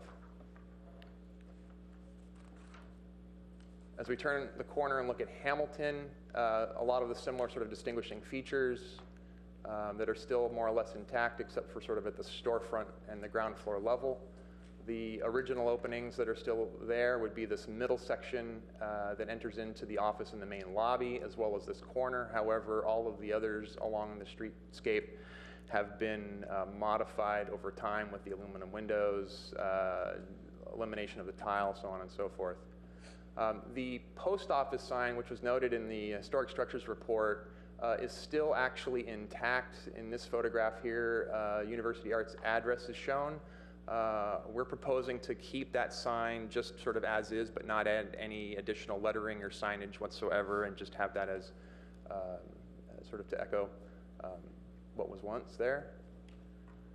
And then as we look at the Hamilton elevation, the photos and then what's there today, what we're proposing to do, again, the work I described along the Ramona Street would be consistent for the second floor up through into the roof. And then at the ground floor level would be to have the tile bases, the projected awning windows. We're going to reintroduce some decorative iron gating that's in and around this entrance here and this entrance here, which was shown originally on the Birch-Clark drawings. The detailing, though, of that would be simplified. And then the pointed Gothic arch windows here. You know, as Dennis mentioned, he had asked to, I think in our, hold on a second. In our proposal, we talked about, and what we had shown were awnings over this opening here and then this opening over here. And what we're actually proposing to do is to remove those awnings and to not have them as part of the project, so that we only have the awnings that are part of the awning boxes over the archways to the left, and then the allowing the Gothic arches to be shown in full view and to sort of animate the street and to be part of, you know, the streetscape, as what we talked about before. Here's some images of the detailing that we had from before. As I mentioned, we've got the elevation of the building. We actually have building sections from Birch-Clark that show the rail-in style door with the glass and the wood up above and the bottom. The wood spindles are detailed in over into here. Here's a photograph that shows the wood spindles that are existing in place. So we've got a lot that we believe that we can use to replicate. And then the original tile that's down below. As far as the tile goes, here's a photograph of the corner and then a photograph of the original tile base that shows sort of the decorative hand-painted tiles that are original and the tile border. And consistent with what was stated in the Historic Structures Report, what we're proposing is that to have the new tile be the fire clay field tile that's shown here in the photograph, that's also consistent with the sample that you have before you, is that in the new locations to only use these and to not interject, I think, some of the hand-painted tiles to sort of simplify and to differentiate the new work from the original historic work. So this is a shot of the Hamilton Street, this is a Ramona Street side, and the two red openings here are the originals, whereas the ones over here, you can kind of see how those would then be sort of side by side and right next to each other. As we look at the Centennial Walk side, where the addition comes into play, there's the photograph here of the end piece of the original the Birch-Clark building, and then the single-story back end of the storage portion of the building that was originally it's part of University Art right now. And it was determined in the Historic Structures Report that that piece of that single story is not so much of a key defining feature of the building. Over time, in the current conditions, windows have been changed out and removed, and then we've got, so the doorways and some of the fenestration along this edge has further been, has obscured the building. However, the corner piece here that kind of turns the corner and frames the end of Hamilton, still sits proud of the building. So we're looking at the elevation in the photograph. What we're proposing to do with the addition, and I think some of the images are before you, as Dennis mentioned, the new addition here would be recessed back so that it does not compete with the original Birch-Clark building, so that the main masses of the building can sit proud of the addition that we're doing along Centennial Walk. We've masked this in such a way to be somewhat compatible, I think, with how Birch-Clark has divided the building up with the elevations and breaking down the larger masses. At the end piece where the stair tower is, because of fire code reasons, we have to keep that, kind of completely enclosed, and it has to be fire rated, so we cannot get a lot of fenestration over here on this back edge. But then to sort of differentiate these two masses so that it starts to read in a similar fashion and fit in to some degree and be compatible with the building, but yet differentiate itself as a piece of today, with the straight topped glazing on the upper floors, and then the squared openings down on the bottom floors. a more simplified metal canopy at the bottom, and then having the balconies railing design be of a similar material, but that the ornamentation on them would be much more simplified so that it would appear as a period piece of our time. As you kind of continue to turn the corner, here's the view looking west over the backs of down Centennial Walk, and I guess what would be over the back of the adjacent property at the street level. And then here's the elevation. It's a little obscured in this image, but then the roof piece here with the red tiled roof and the mechanical well up at the top with the roof tiles screening the majority of that. And then the elevation here being much, much lower, while the original building still sits proud and dominant over the addition. Here's an image of the rendering of what it would look like from an axonometric standpoint. Here's a before and after shot where we've superimposed what you see today as you look down from Hamilton down Centennial Walk with the addition. And then here's a view where the balconies are shown poking out just a little tiny bit, and this roof eave overhang a little bit to sort of frame those balconies. However, the projection does not stick out any further than the iron railings that and the balconies that are on this back elevation here. So with that, I'll turn it over to questions, I guess.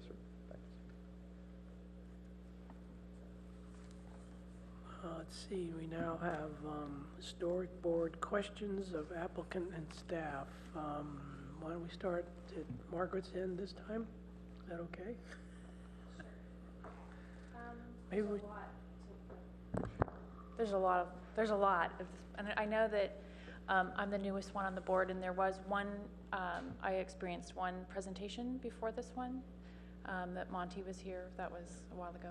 But anyway, I have to say the graphics, I think they're really well done. I'm really appreciating that, but that has nothing to do with the project. I'm glad that you're taking away those orange. It sounds like that was, which is not indicated in your drawings, but that's was correct. What you just said, because that was one of my comments. I was hoping that you would take those away.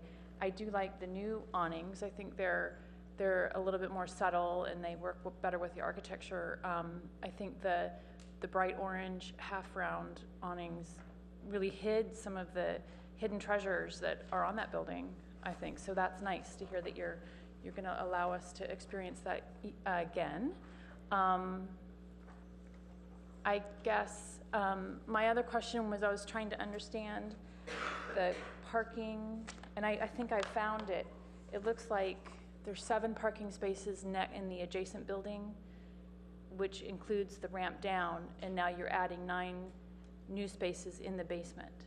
That's correct. And that has allowed you to do this.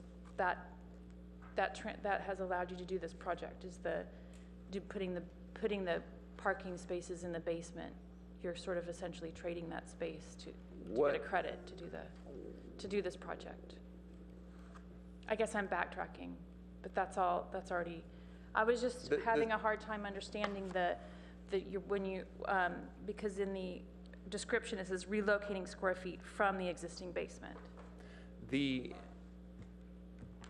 city ordinance does not count parking as square footage for the building, even if it's subgrade parking below the building itself. So let me go back to that floor plan. So the introduction of this 9 new parking spaces within the footprint of the building is the trade, is the relocating of square footage. Oh. I think. Board Member Kohler, I might be able to add in too. It's not a... trying to wrap my brain around that. Yeah, no, it's okay. It's a complex question. It's not a complete one-to-one trade. So the amount of parking that they're adding to the project would not cover the additional office space that is being added. Now, the existing basement all counts as floor area, and the proposal is to remove a substantial portion of that and move it up to the addition. The basement, which would be converted into parking for the most part, would not count as floor area, but they are so the building does not comply with the parking regulations, but it's also in the parking assessment district, so they're not required to provide parking. they're required to pay into a parking assessment district for the spaces that they're not providing. However, they're making the parking situation better by adding 9 new spaces to the basement. So it doesn't completely alleviate the physical parking that an office might generate, but within the parking assessment district in downtown, they don't need to provide that parking. The basement has already been assessed for the in lieu fee, and parking in lieu fee is part of the parking assessment district. So that is being converted up to the office space. So therefore, there's not a kind of an issue with the number of parking spaces because they're not required to provide them on site, but they're making the situation better by providing actual on-site spaces. By adding 9 more spaces. And the accessibility of that, I mean, if there's some tandem parking and it looks like it might be tricky to get your car in there, but you've already studied, that's not my, anyway. And then I guess I wanted to comment on the new addition along Centennial Walk. I think this is much more complementary to the existing historic building than what was proposed before. It doesn't look as modern, it's more in keeping with some of the architectural elements that exist on the historic building. I guess personally I would like to see a little bit more detailing, and I maybe pulling in some of the simple things, like pulling in some of the decorative elements on the wrought iron could be, because the new wrought iron is very modern and very plain. Maybe pulling in some decorative elements to that, and maybe copying your awning, the new awning element with the spindles, the spindled transom above what's on the existing building. I think that would look kind of neat in the center, in the main entrance, and maybe a subtle arch or something over that single door to entry to the right. But I mean, those are, I mean, I love that detail. I think it makes it a lot richer. And yes, it is an addition, and it's done at a different time. I think we could see a stronger thread of character pulled into the addition. That's just my personal opinion. And then one more thing, I wanted to comment on the color. I would hate to have it too white. I mean, I see your sample board. I don't know, I like a creamier white, that it doesn't have to be so white that it has so much contrast, I think, just to soften that white, make it more like an antique looking white. And I don't know if on this sheet A 4.3, I think the color of the new addition is different, but maybe that you're just trying to highlight the addition. This one, see how The color you're not of indicating color on that. You're just indicating. Actually, we are indicating that the color would be slightly different than the other part of the building to further differentiate the addition from the original Burge Clark building. I see. I think this is too white in compared to that, but that's my personal professional opinion. Thank you.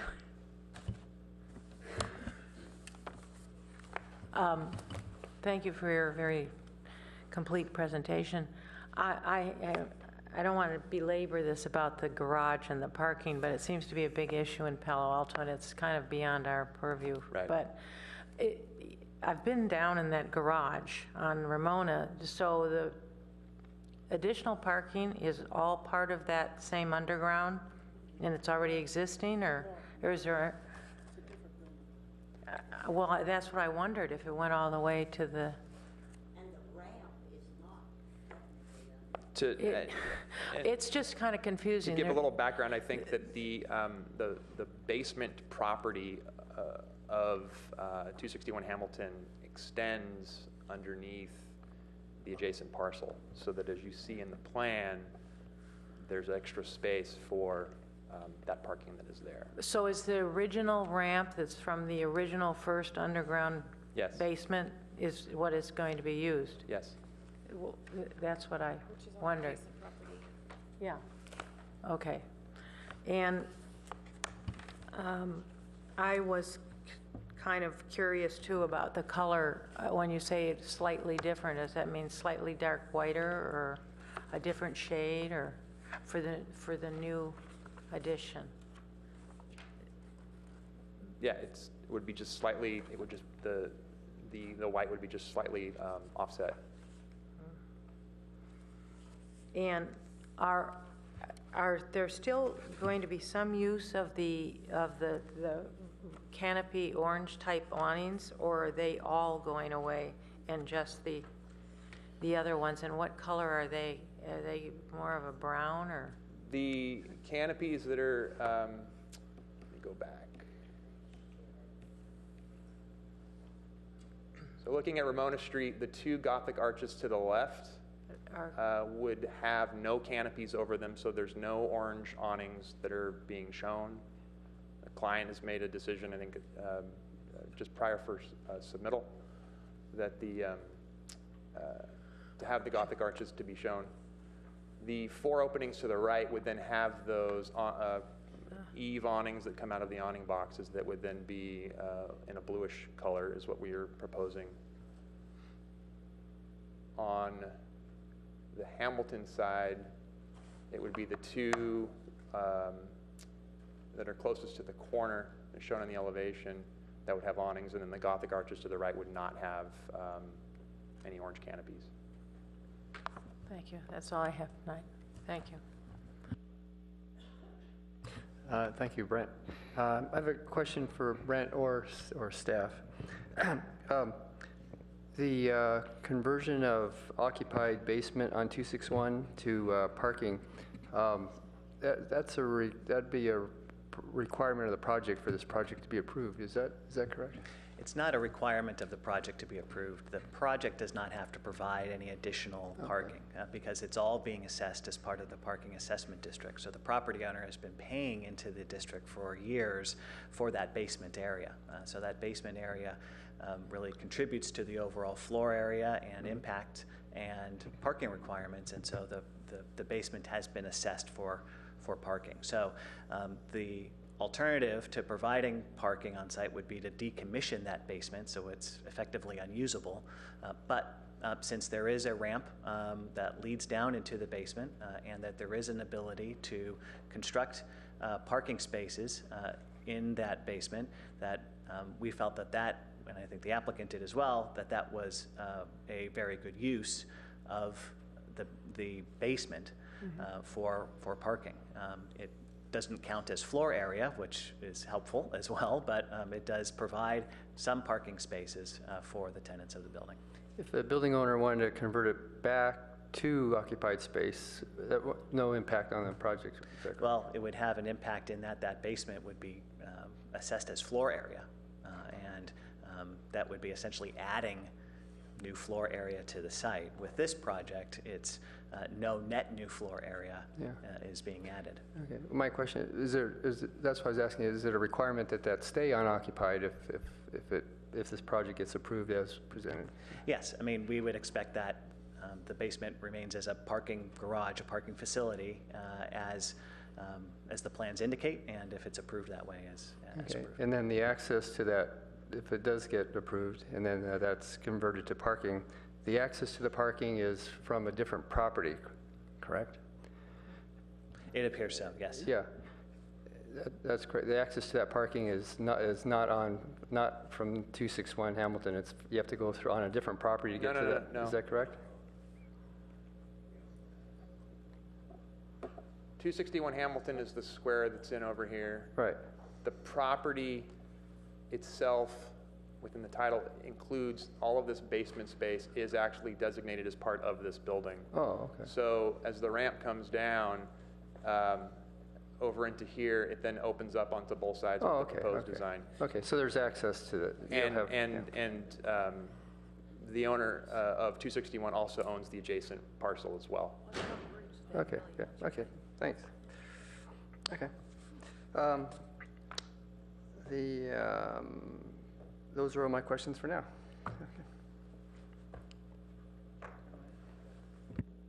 I have questions about the relocation of the centennial plaques, and I made some inquiries, and it was my understanding that the city owns the plaques, and the city has the, in essence, owns Centennial Walk, the alleyway, paseo, whatever you want to call it. And I have concerns about splitting up the centennial plaques, and you had not talked about those. Would you like to talk a little bit about them, or shall I explain my concerns first? Why don't you explain your concerns first? All right. My concerns So help me frame my answer to your question. My concerns are that they were designed as a unit, and people contributed to them during the centennial.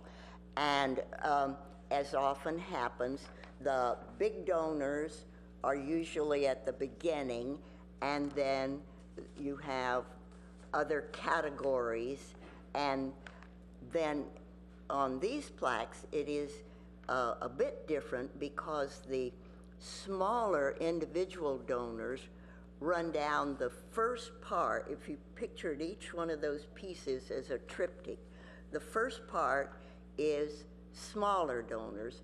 Then the middle part talks about this is Centennial Walk and all a bit about that, and some big names there. And then there's another panel of smaller donors, and those smaller donors run in that pattern A to Z, using all of the panels. And the last one, for instance, has or one of them has mayors in the middle, and so that it is a unit. And as I understand your proposal, it would be to take that Centennial logo, which is the very middle of the whole thing, and take it down to the other end, to the university end, and put it on, is it Wilkes-Bashford or whatever that building is? And you would then end up splitting, and that end has very little to introduce what it is, has no way of knowing that this is the other half of what you're seeing. Fortunately, the alphabet would run correctly from that direction as well. What did you make other considerations? Because let's see, in the plans, that description is A51. And then also you remove 2 of the lighting fixtures, and all that Centennial Walk has lighting fixtures that match. When you plan to build a new building, why 2 of the lighting fixtures are removed. Now, on A51,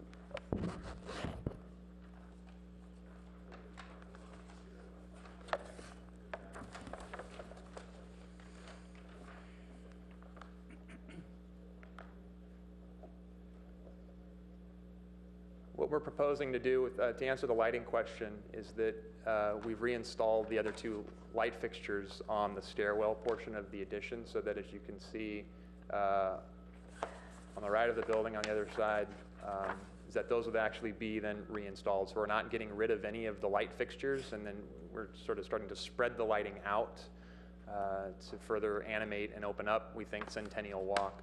We think that the plaque relocation, it seems that University Avenue seems to be a really strong candidate as an entrance into Centennial Walk, and then framing that as a key location to have the main the plaque and the main sign. As far as splitting the names up, I don't think that's something that had been fully considered. However, I think having the plaques at either ends, the idea here was to have them as signposts to mark both entrances then to Centennial Walk, as opposed to having it just at the one end.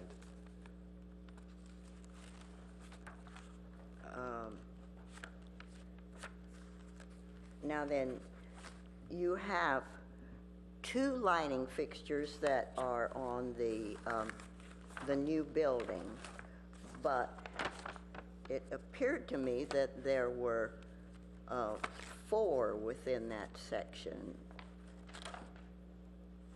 There's a total of 5. There's 3 that are on the original end of the Burge Clark building, and then where the single-story addition was, there was the 2 that were right in over here. We've taken those 2 and we've relocated them to either side of the end stair tower.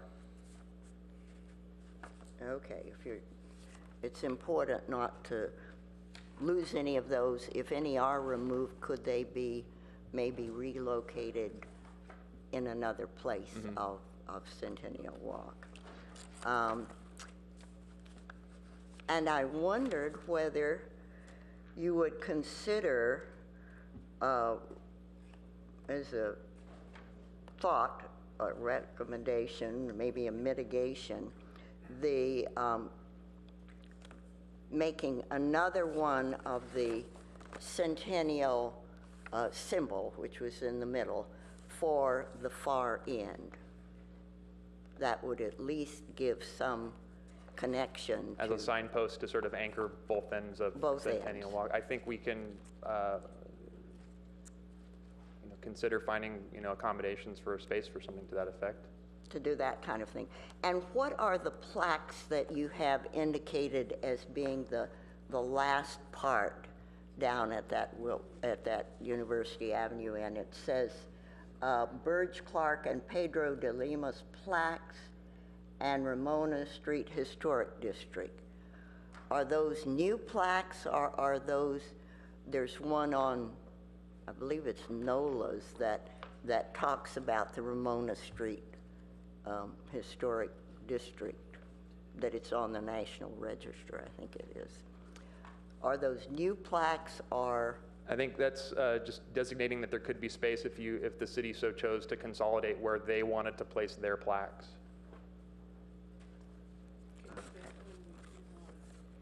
Okay, and then I also wanted to ask whether your tiles on the new building are of a similar style, or are they a different style tile from what's on the building?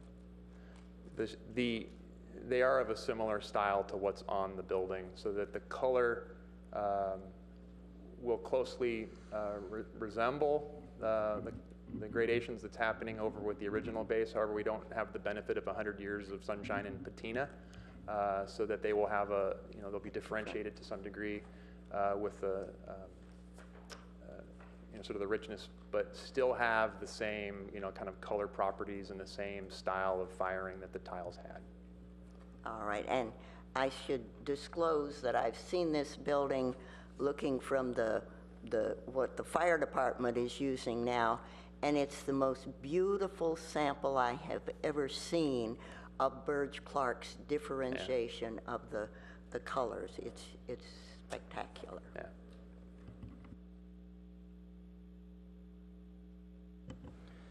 So let me quickly circle back so I understand. Is the basement access from the next door property, is that an easement? So No. Oh, there's no easement. So the current owners own both buildings. They could sell the NOLA property, and then access to the basement at 261 disappears? Actually, I think No. it's Old Pro, isn't it? Well, whatever that building is, it's 541, 545. No. So I understand they both are owned by the same person now. But what if they sell one of them, and one of them they sell is the one that's the access to 261? That's what I'm trying to understand. That would be, I think that would be under the purview of the Architectural Review Board as part of a discussion item. Chair Kohler, I might have a comment as well. Stephen? Please Sure. clarify. Although we don't have the conditions of approval for architectural review, kind of where this topic would typically come up, my sense is that a condition that we've placed on other types of projects would be the establishment of an access easement for the driveway into the garage. Even though currently the property owners may be the same at this point, an access easement runs with the second property may Okay, be. sorry. Perfect, that answers the question. Briefly, what are you going to do to the existing steel windows since they're not going to be replaced? What kind of renovation? Of the steel windows, we're going to remove the glass, and then we're going to sand and or bead blast the frames themselves to remove the paint and the rust, recoat the windows, and then reglaze them with single glazing and putty glazed windows, consistent with steel window preservation briefs. And we do not have plans to install any film at this time, and are in agreement with sort of the conditions of approval about the film, and if that was to be discussed, we'd bring that back. Okay, thanks. On awnings, I looked carefully at the existing or the old historic photos. Maybe that's the best way to put it. And in almost all cases of these photos, up until 1978, the arch-topped or cathedral-topped windows are uncovered. And the other windows that have a horizontal top have the awning below the wood lattice. Why not just remove all awnings on those arch-top windows? It looked to me in our plans like they're coming back. On the plans in front of you, we are showing the awnings on the documents. Since the submittal of those drawings, and as we want to present before you here today, we would ask that it be accepted that we do not put awnings above the arch-top windows. Perfect. That's exactly what I'd like. A couple of questions about the addition on the side. I like the side addition. I like the fact that you've stepped it back, and I like the stairwell, and I think it is a good example of differentiation. I'm a little concerned about the square footage of glass in that facade. And one question was, where's the property line? And do those projections actually project beyond the property line on that alleyway? They comply with not projecting over the property line, and we're projecting only out in as far as what we're allowed to by code. So why do the balconies and the roof and the little balcony over the entry door have to project beyond the face of the existing building? Let me go to the... Go to A4, 4.4. Yeah, that's the best. Well, you can't really... Shows here. Yeah, 4.4. I mean, I don't think you have the existing building beyond shown, unless it's back behind. It's at the same plane as the stair. If you look at the axonometric up on the screen, the balconies do not project out any further. They're in alignment with the balcony that is on the adjacent original building. Right. We've drawn them such a way so that they can actually be usable by the tenant spaces. If we start to pull those back any further, they become a completely unusable space. I was actually thinking you might pull the wall back, not the balconies. So I understand that you're holding the balconies at the same plane, but it just seems to me a little awkward to have the balconies go beyond. You've nicely set back that facade. Right. And yet the balconies then move back beyond the existing building, which is the primary focus of our expertise. I think what we're looking to try to do is sort of differentiate the new mass from the existing mass to give it some, by pulling it back as far as we have, but then to give some contrast by pulling those balconies out a little bit, it then starts to echo and connect back with some of the balconies that are on the other side of the building. Okay. Why'd you put a shower in the basement? 2 showers in the basement. It's part of the Palo Alto code as far as... Is that in the Palo Alto code? It's part of the green code for bicycles. Yeah, and we're looking for opportunities, again, for bicycle commuters to... Thank you. Yeah. Last question. So the postal sign, the University Arts at 261 Hamilton, is University Art going to stay there even though they're moving away? So just the 261? So what part of that, you said, I'm confused about what's going to stay? There you go, the photo. Or maybe it's just the type of sign that would stay? The original building had the post office sign. Where is it? There we go. So the scroll top and the framed plaster sign backing is original to the building, and then there was just these applied letters that were put on top of it. What we're proposing to do is to not have any letters or any designations on the sign. Okay, great, thank you.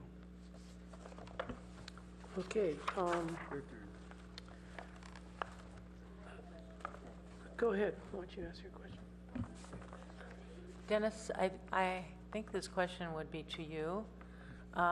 Is there any need, or would it be a good idea? We've seen the color board here, but you have mentioned that all the awnings that will be installed are going to be a shade of blue. Do you have input in that? We do not have a fabric sample at this time. And in addition, while we generally know from that sample what the white color will be, at the time of the final city approval, we would want a manufacturer and exact color number from that manufacturer with a sample so we can really hone it down precisely. These are the materials that were ready that could be distributed to the board today, so we did so. Thank you. Okay, I have one last couple of questions. I sort of, I agree with almost everything everyone said. I just have a question about the centennial plaques. I was wondering why there are double doors on the stair exit on the new addition in the alley, pair of doors. If you look on page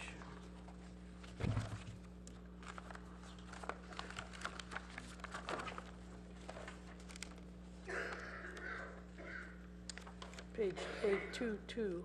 Wait, no, not the right one. Where did it go? Page A2.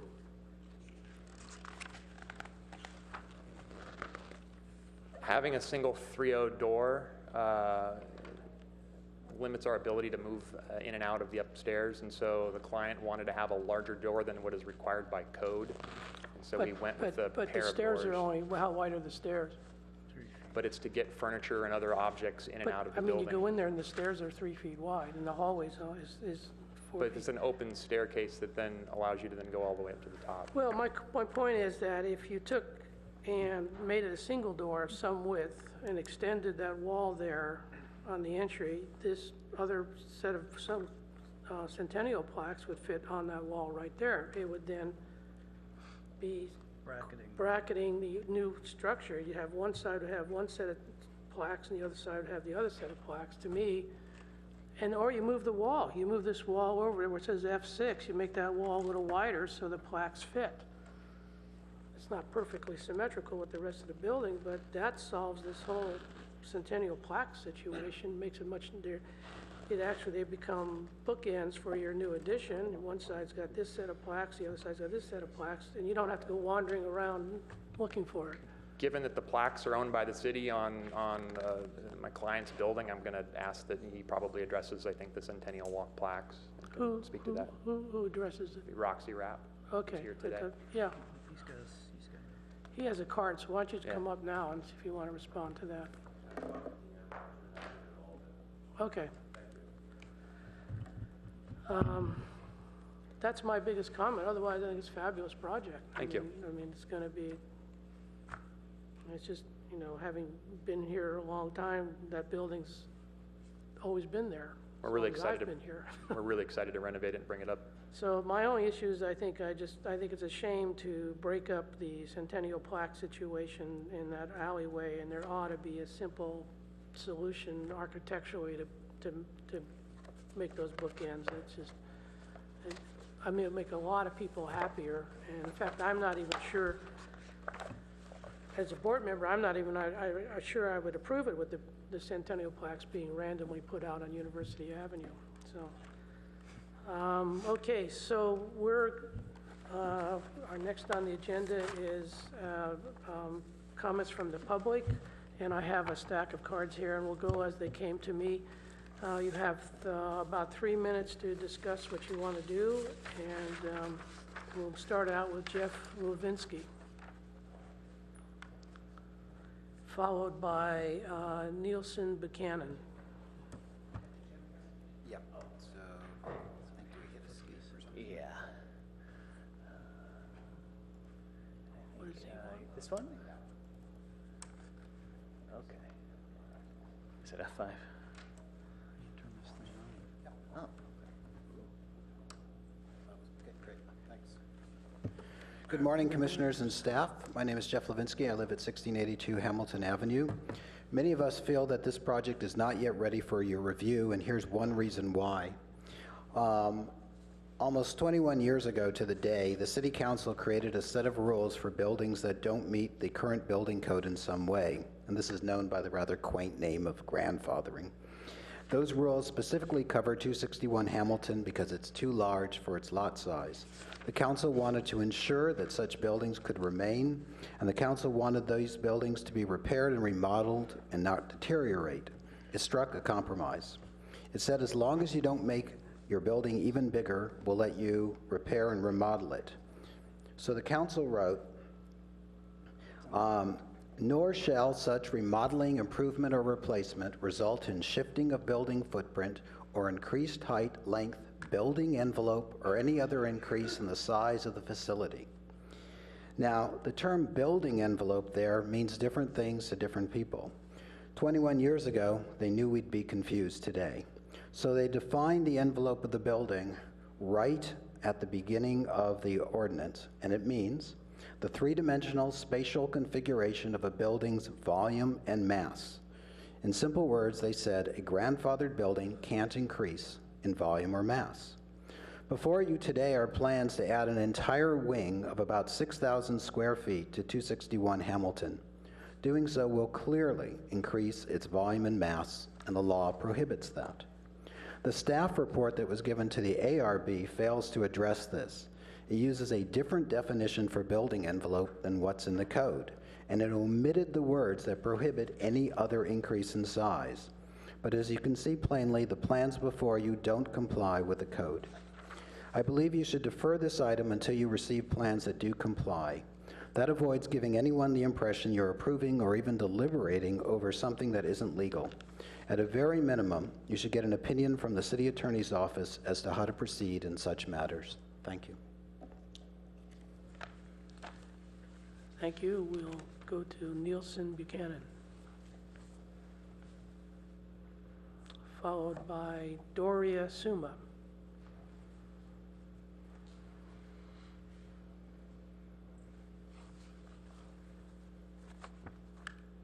I'm Nielsen Buchanan. I live at 155 Bryant Street, just down the road here. I want to apologize for sending such a tedious email to you yesterday, but it was appropriate for April the 15th, since the city code is only rivaled by the tax code. You will hear from city staff that much of what I'm going to raise is beyond your purview, and I don't fully accept that. I had the privilege of working with one of Burge Clark's sons, who was an extra fine person. And I am sure the people of Palo Alto and the surviving members of the Clark family will be very proud of this project. I think it's a wonderful continuation of Palo Alto's finest. However, the law of unintended consequences applies to this, and you've touched upon it. In fact, Steve Turner put it into the great clarification of the inconsistencies, irrationality of parking in the parking assessment district. And I don't have enough time to really get into that adequately for you. Like the previous speaker, I ask you to think very carefully about the multitude of issues that have been raised, and I don't have a chance to explain them. First of all, I'd like to apologize for 2 omissions in my email. The postcard notification was not totally adequate. It was totally inadequate. That's my typo, and I'll resubmit the email with just a couple of changes, but we'll accept that they're not substantive. I ask you to dig into parking issues. One has been partially answered by Aaron Atkin and city staff, that the TDRs do not compound the parking problem terribly. The city council sort of put a squash on some of the changes, but it's not clear to 5 or 6 of us that worked all weekend and yet on Monday that the city council couldn't reverse that decision at some point and add to the parking deficit. Fairly technical issue. For the short term, it looks like the door is closed, but it's not. We're not convinced it couldn't be reopened in 18 months by the change in the rules. The other issue is that the FARs could be changed, or how they're interpreted, and I just simply don't know. It sounds like the developer or another developer could actually use that to compound the parking deficit. I don't know quite what to do about any of this. The city council obviously has recognized the tidal wave of cars coming to the residents. Maybe we'll have permit parking, which basically will be a dam against the parking intrusion into the neighborhoods. And then all the downtown University core will have to deal with the deficits as they unfold. I would love to have a real dialogue with you. I had hoped to have a beautiful city map with all your historical homes pinpointed on it and show you how the parking intrusion ruins our neighborhoods. Bryant Avenue, as you know, Bryant Street is a bike lane. And I bet you don't know that that's the largest commercial parking lot in Palo Alto, downtown that is. Yes, surely that Bryant does run through the commercial core a little bit, but if you look at the whole street from Embarcadero to the creek, it has more all-day non-resident parking than any surface lot. So this is what you're dealing with, and it's peripheral to you. I know it's going to be peripheral. I'm going to make the same talk to the ARB tomorrow. My intent is to take it all the way to the city council. It's only 9 parking places. Roxy Rapp couldn't have been more congenial in working with me, and I think this is a great project. I just don't like its peripheral effect. If the parking demand had been 90, this chamber would have been full, and you would be faced with a real dilemma. Because it's 9, it's easy to gloss over the principles. Thank you very much. Thank you. Just a modest comment, that's not really part of our purview today, but it does seem like something in the future. Professorville is one of our purviews, and we might take a look at that at some point. So that brings me to Doria Suma. Good morning, Doria Suma. I live on Yale Street. Thank you for letting me speak this morning, and I want to start by thanking the applicant for proposing to preserve this very important building. So the Secretary of Interior standards state that additions are supposed to be recessed, set back, and subordinate to the original building. And you've touched on this, but along Centennial Walk, for example, the balconies protrude past the existing historic building, thus creating the appearance of the prominence of the addition. So while the building face is set back, the balconies do create an issue. The decorative tiles that were mentioned along the storefront, I feel that they could be matched, if not exactly. There's a lot of people that make those tiles now. They could be custom made, and I don't think it would be appropriate to mix the modern ones, though similar in color, where repairing the original tiles. The height of the addition in the plans is shown to be lower when viewed from Centennial, but I think as you experience it when walking towards Hamilton, it looks as tall or even taller than the original building. It also looks like, and maybe this is a clarification, that the stair tower is on the same plane as the original building, and that would not be subordinate. Some of these issues seem to conflict with the standards, which is part of your purview. As staff stated today, this is the last of the buildings in the Ramona National Register Historic District, and that's the only commercial district we have with that designation. So it's crucial that nothing about this project diminish the integrity of the building and thus the district. Thank you. Turn on my microphone. The next card is from Karen Holman. Never heard of her.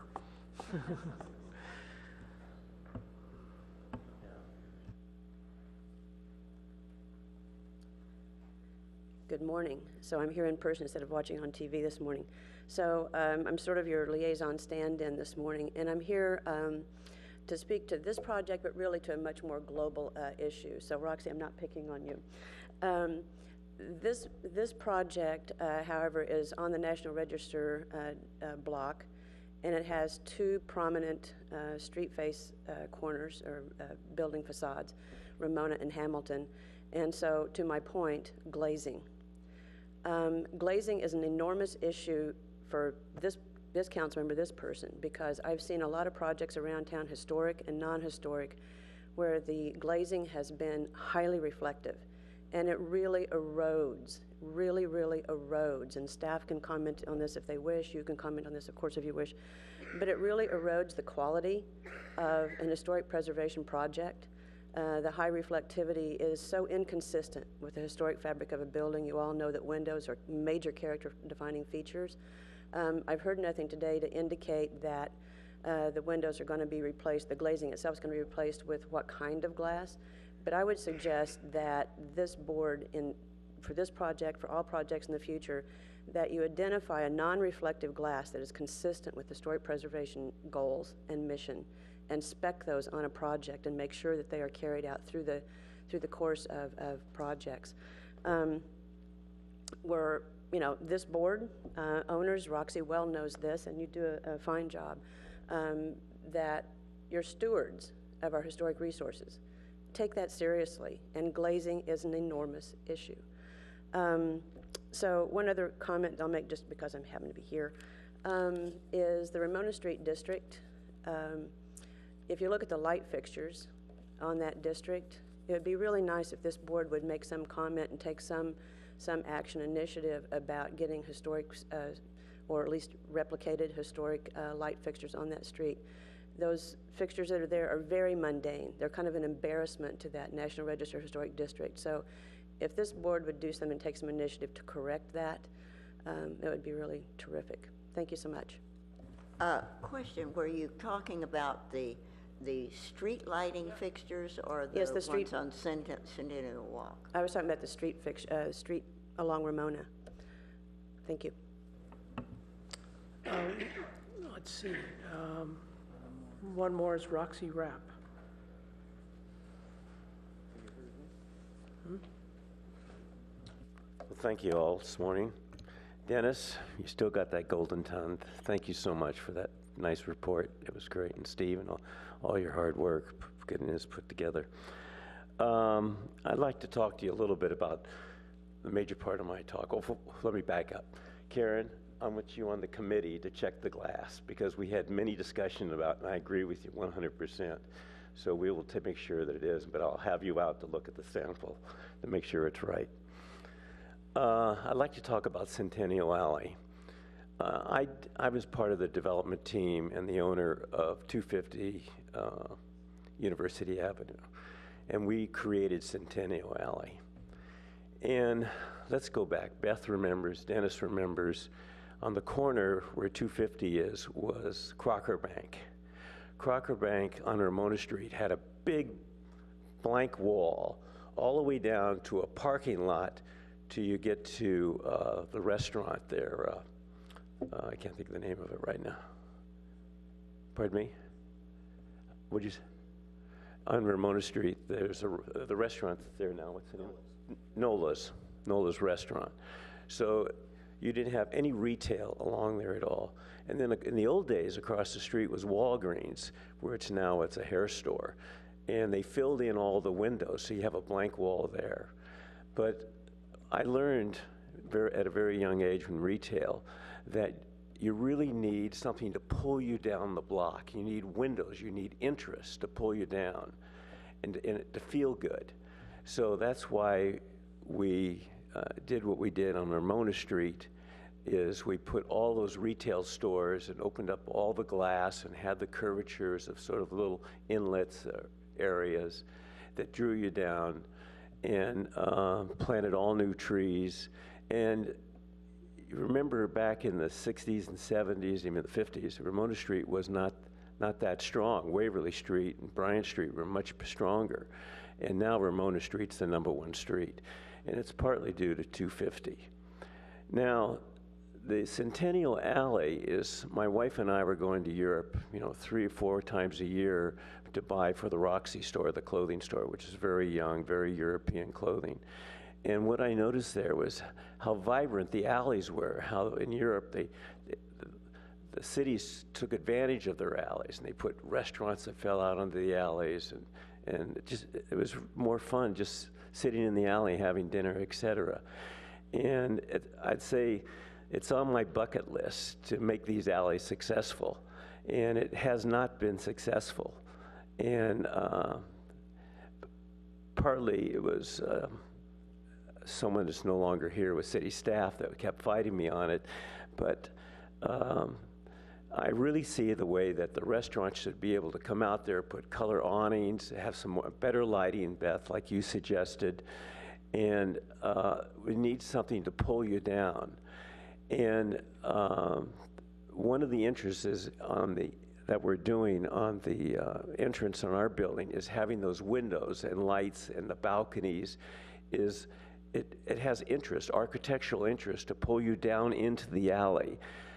As the owner of the Old Pro, I promise you, their lease is up for renew. I'm going to get them to clean up that whole rear end and get rid of all that.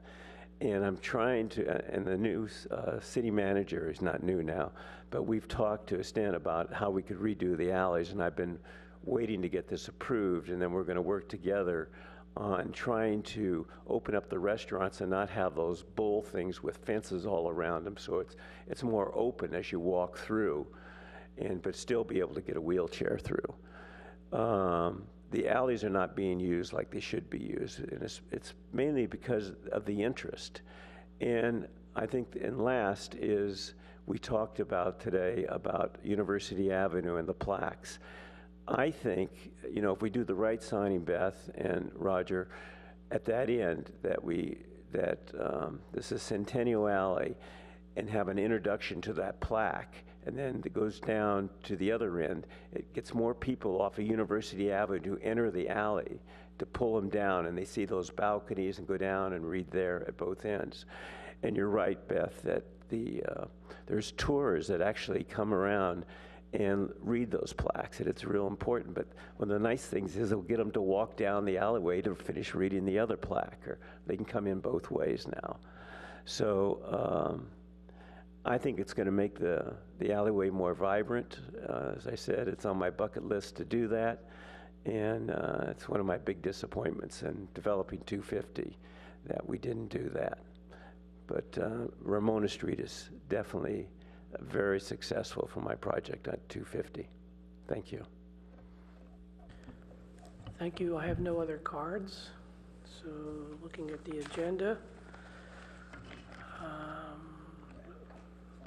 applicant closing comments. It's been a few years since I've been chairman. Not required. Okay. And applicant, you have an opportunity to say anything? Actually, we prefer if you talk about the project in hand, not just anything.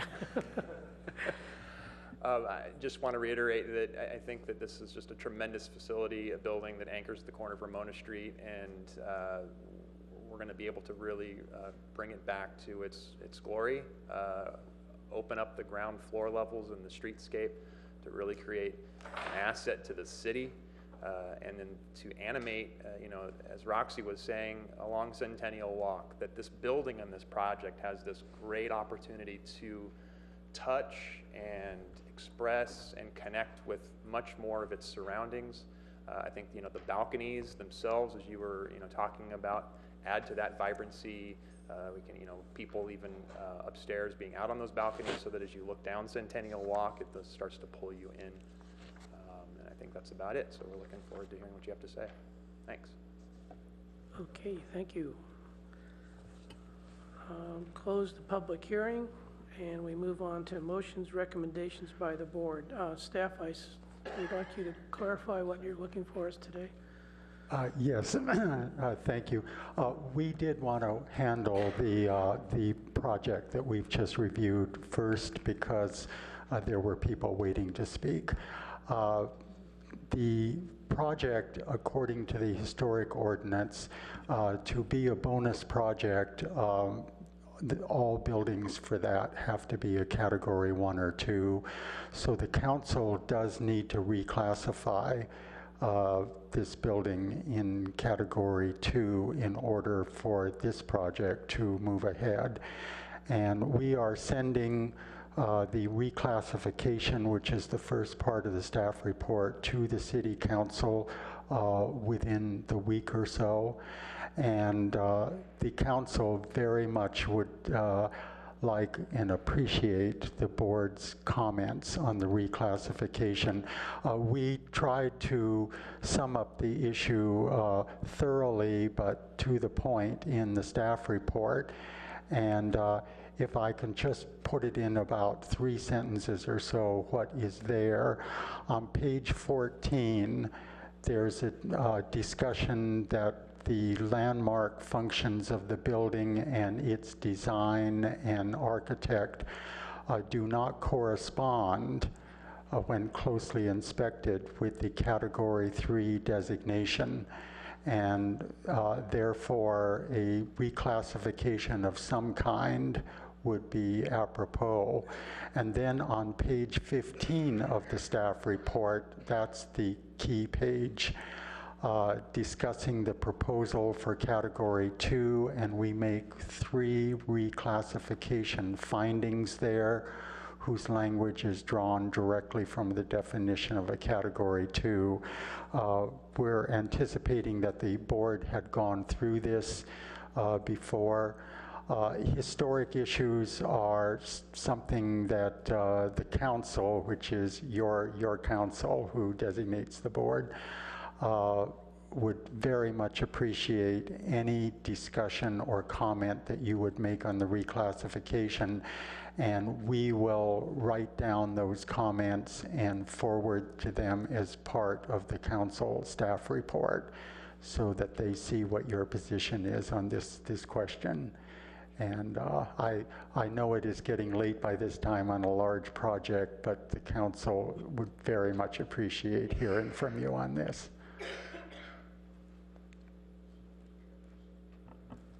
Thank you. So on page 5 of 12, findings for reclassification to you have in category 2.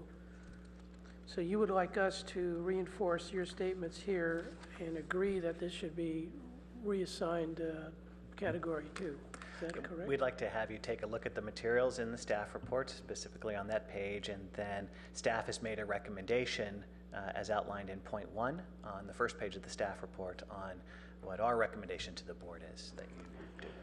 And in addition, on page 7, right at the top of the page, we've got a 1-sentence conclusion that sums up the staff's take on this issue. David? Chair Kohler, I'd like to move that we, the Historic Resources Board encourage the council to reclassify 261 Hamilton as a category 2 building based on our review of this project in the building today.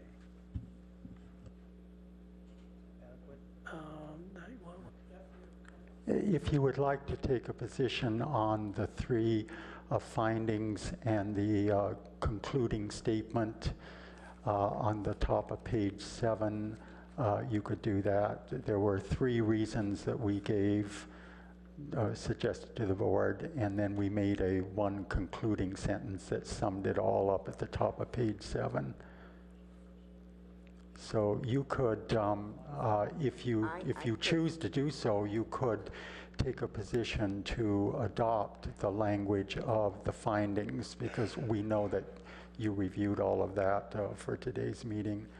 But you could do an adoption, and you could adopt the conclusion that is at the top. You're talking about, on page 5, proposed Category 2 designation.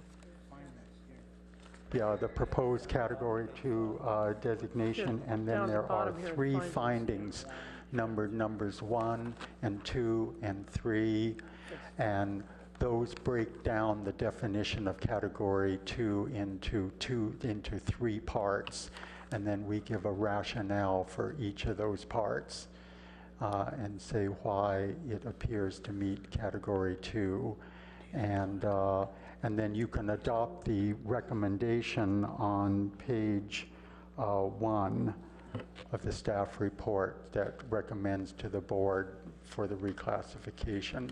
So the possible adoptions are the recommendation on page 1, the 3 findings on pages 5 and 6, and if you like, you could also adopt the conclusion at the top of page 7, and that kind of covers the entire argument.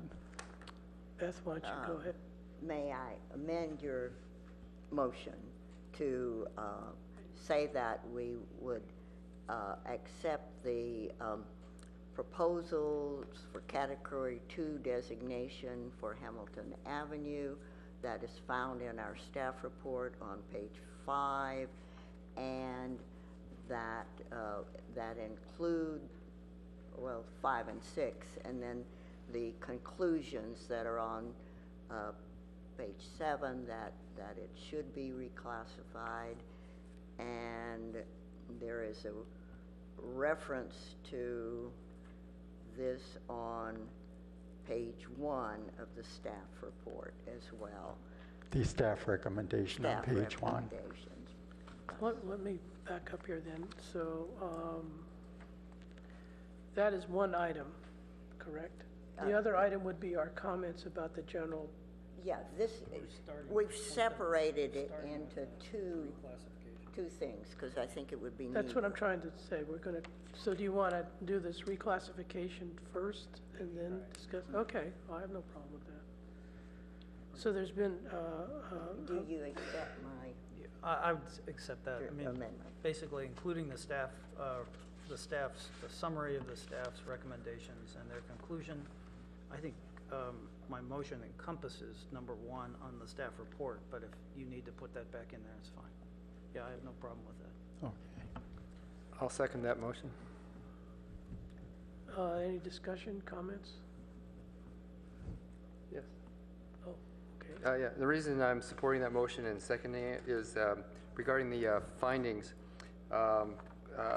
Clearly, this is done by one of the best architects in town, so it meets that finding.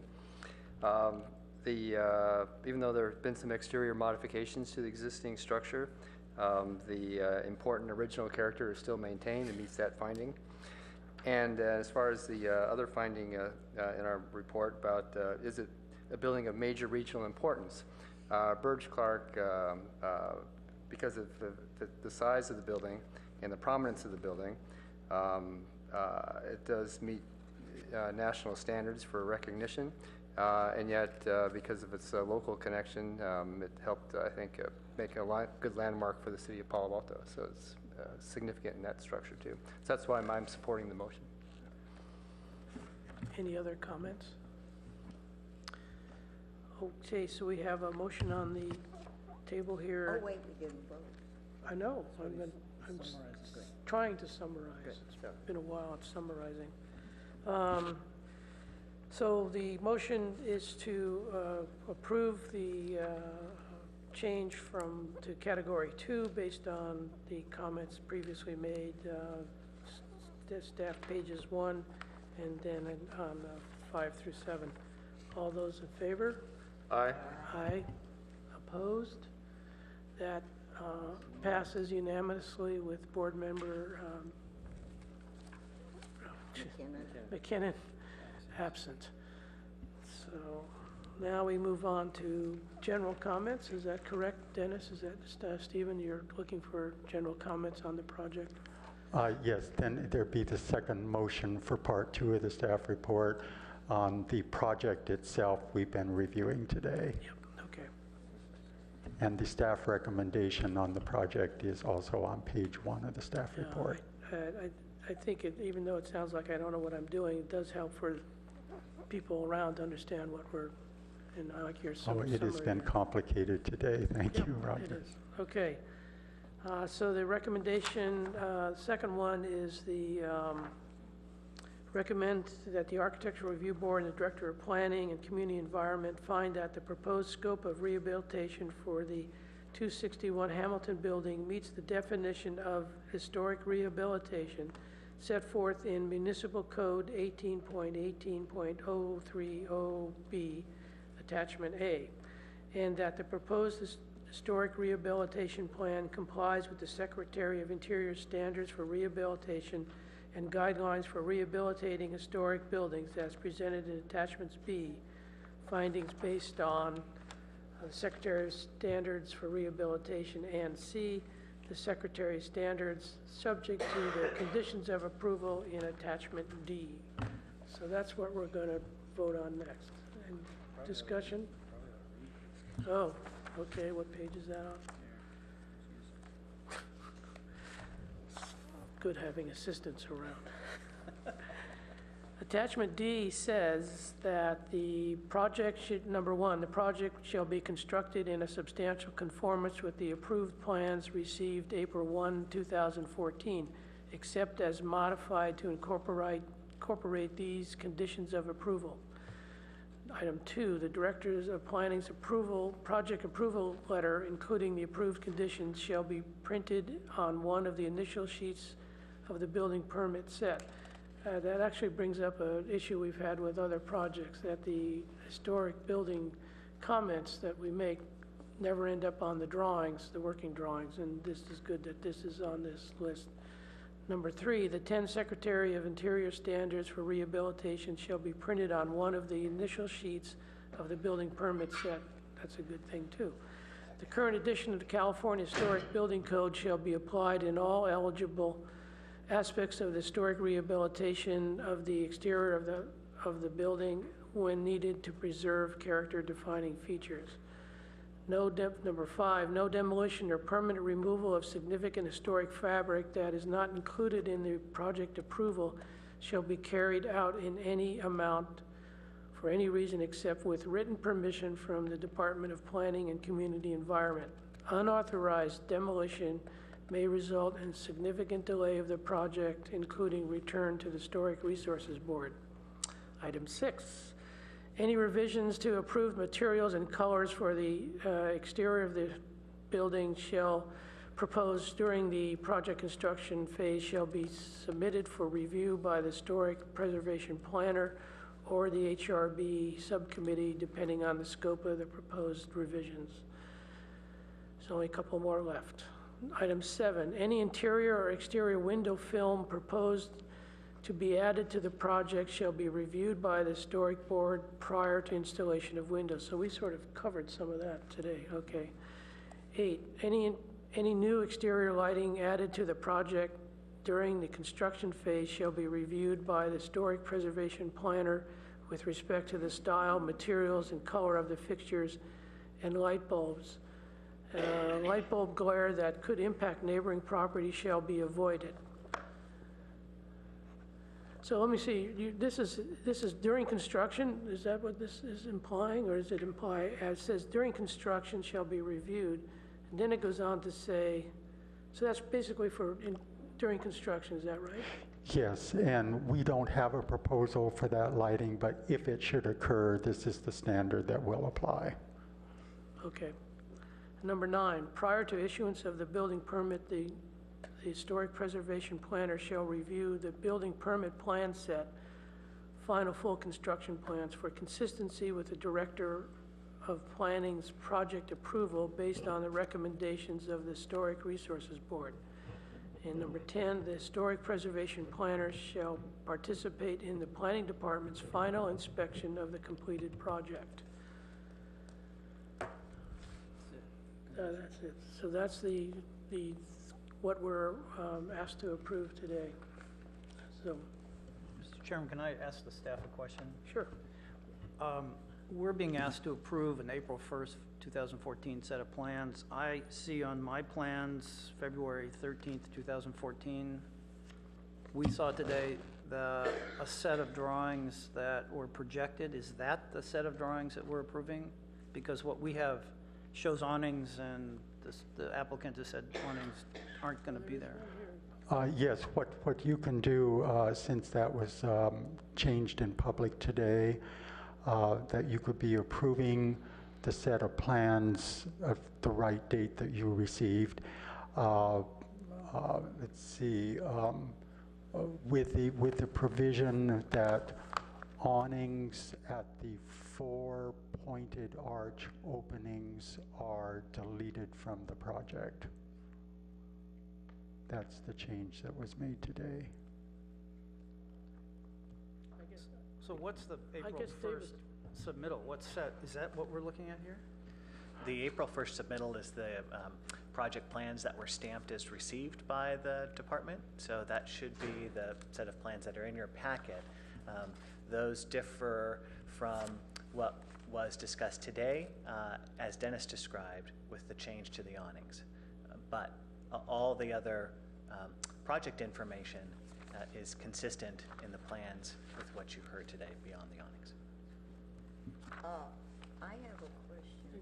Why don't you go ahead and speak into the microphone? Do we make any statement about the new construction and it's being compatible with the staff recommendation, I believe includes that. It speaks mostly to the rehabilitation, but I think the intent as well is to cover the entire project, including the new addition, but it might be helpful for the board to make that clear as part of your motion. Yeah, the staff says that the scope of the project complies with the Secretary's standards, and the addition is part of the scope. But you can refer to the addition specifically and put your comment on that into a motion, if you like. Martin? Thanks, Chair Kohler. I have a question for staff. It's still up on the screen. I just don't want to ignore the comment from the member of the public about the building envelope, and he made some reference to cannot be expanded. Is that not in effect? Thank you, Board Member Bernstein and board members. No, staff struggled with this as well as we were reviewing the project, and as a member of the public mentioned, the zoning code sometimes can be as complicated as the tax code, and I think anybody who's kind of read through the zoning ordinance will agree with that. Even the things that seem to be the most clear and understandable could be up for interpretation, and that's less the case for things like height and setbacks and floor area, but it is less clear for things such as grandfathered uses and grandfathered facilities. Strictly using the definition that's provided in the municipal code would actually limit a project, for example, to provide, say, life and health and safety access that may not occur. The applicant didn't talk about it today, but one of the big reasons I think for doing this project is to provide a secondary means of egress for the building. Currently, the building does not have ideal secondary means of egress, and in fact may violate codes with regards to that secondary means of egress. Following the code, there would be no way to add that type of portion or facility to the building because it really wouldn't meet that. And the definitions that are in there doesn't specifically limit, say, life, health, and safety additions as exempt from that. So a lot of times we have to look at the code, kind of read it for what it is, understand the intent of the code and try to move forward with it with a direction. Staff has done that. We feel that the project is consistent with the code moving forward. We would like to have that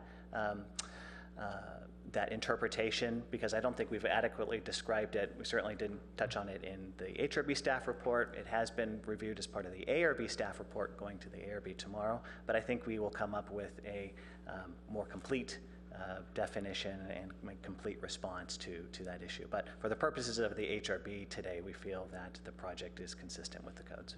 Great, thank you so much. Any other questions? I don't know if we need to mention also, you are going to get, Dennis, the color of the awnings before that final installation is done?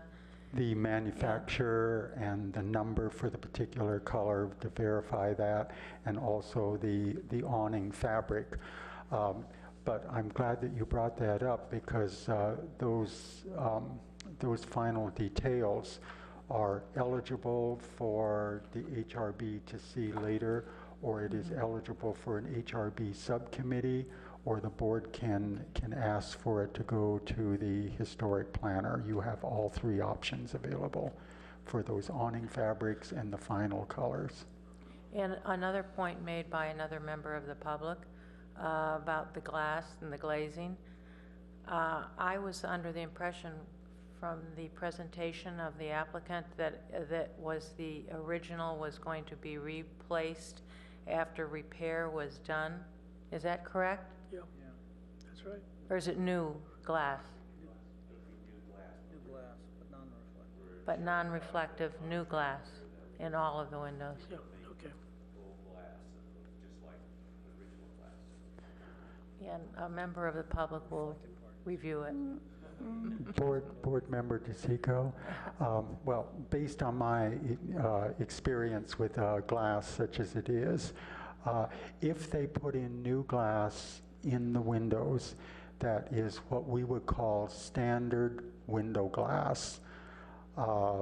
Nothing, no special formulas or anything, it's just regular standard single pane window glass. It should not have the reflectivity issues that Councilwoman Holman presented. But if there is film put on, or if the glass is changed at some, microscopic level and physically through tempering of the glass, then the reflectivity that she spoke of could occur. So it could occur with film, or it could occur with tempering, or many projects contain both film and tempering, and that produces a more extreme reflectivity, which I believe that Councilwoman Holman was emphasizing has happened. So the verification would be is that it is standard window glass without film and without tempering. You might want to clarify that with the applicant before the vote. Tempering? Did you say tempering? Yes. It has to be tempered for safety reasons. Yeah, If it has to be tempered, then, and if it is not tempered now, but if the replacement glass is required by code to be tempered, it is going to have a reflectivity that comes with tempering that is not on the building now. The board may wish to clarify that with the applicant team. Do you want to speak to that? Okay, so let me back up. So are you asking for a Could you comment? clarify that? Oh, definitely not put on a film. There'll be no film put on. Yeah, this is just. What are we doing here, John? Roxy Rapp, developer. We'll definitely not put on a film. I'll have to explore if they make, I don't know if it's legally, if we have to put on, if the building code calls for tempered glass. If they don't, I'll put on, just replace it exactly the way it is. But I'm sure we could probably find a tempered glass that gives us no reflection. Yes, some tempered glass has very much less reflectivity. It's just a matter of careful choice. Yeah. Yeah. I do know the tenant on Hamilton Avenue, McCroskey Mattress, yeah. mattresses. They actually installed tempered non-reflective glass, and they did that for business reasons. As you mentioned, you need people to draw in, Sure. and glass is important for retail for Definitely. sure. So they intentionally, I spoke with them, they intentionally ordered and had, with permission of the building owner, to install non-reflective tempered glass, and you can really see the difference. You move from one tenant to the other ones, and you see yourself, and you go to McCroskey, and you see actually inside the full building. So the product That's a great exists. example. I'll Yeah. make sure I check that out. Yeah. Yeah. So there's an example of how you get the tempered for the code So safety will- and still get the that will be non-reflectivity. Actually, this is a part. good example at that store. Great. I'll make sure Karen's with me. Yeah. And I'm glad to hear you're going to be attending to the back end of the old Pro. Yes. Okay, thank you. Well, let's see, where are we now? Oh, go ahead, Margaret. Say one thing, and I'm so grateful that Martin had addressed this issue there seems to be a confusion with the public's perception of what the codes are. It sort of becomes a theme, I think, in a lot of these meetings. And it's confusing, I think, because I would assume that this project, it's been in development for, I'm sure, years at this point. And I'm sure it's been reviewed time and time again by the planning department and what have you.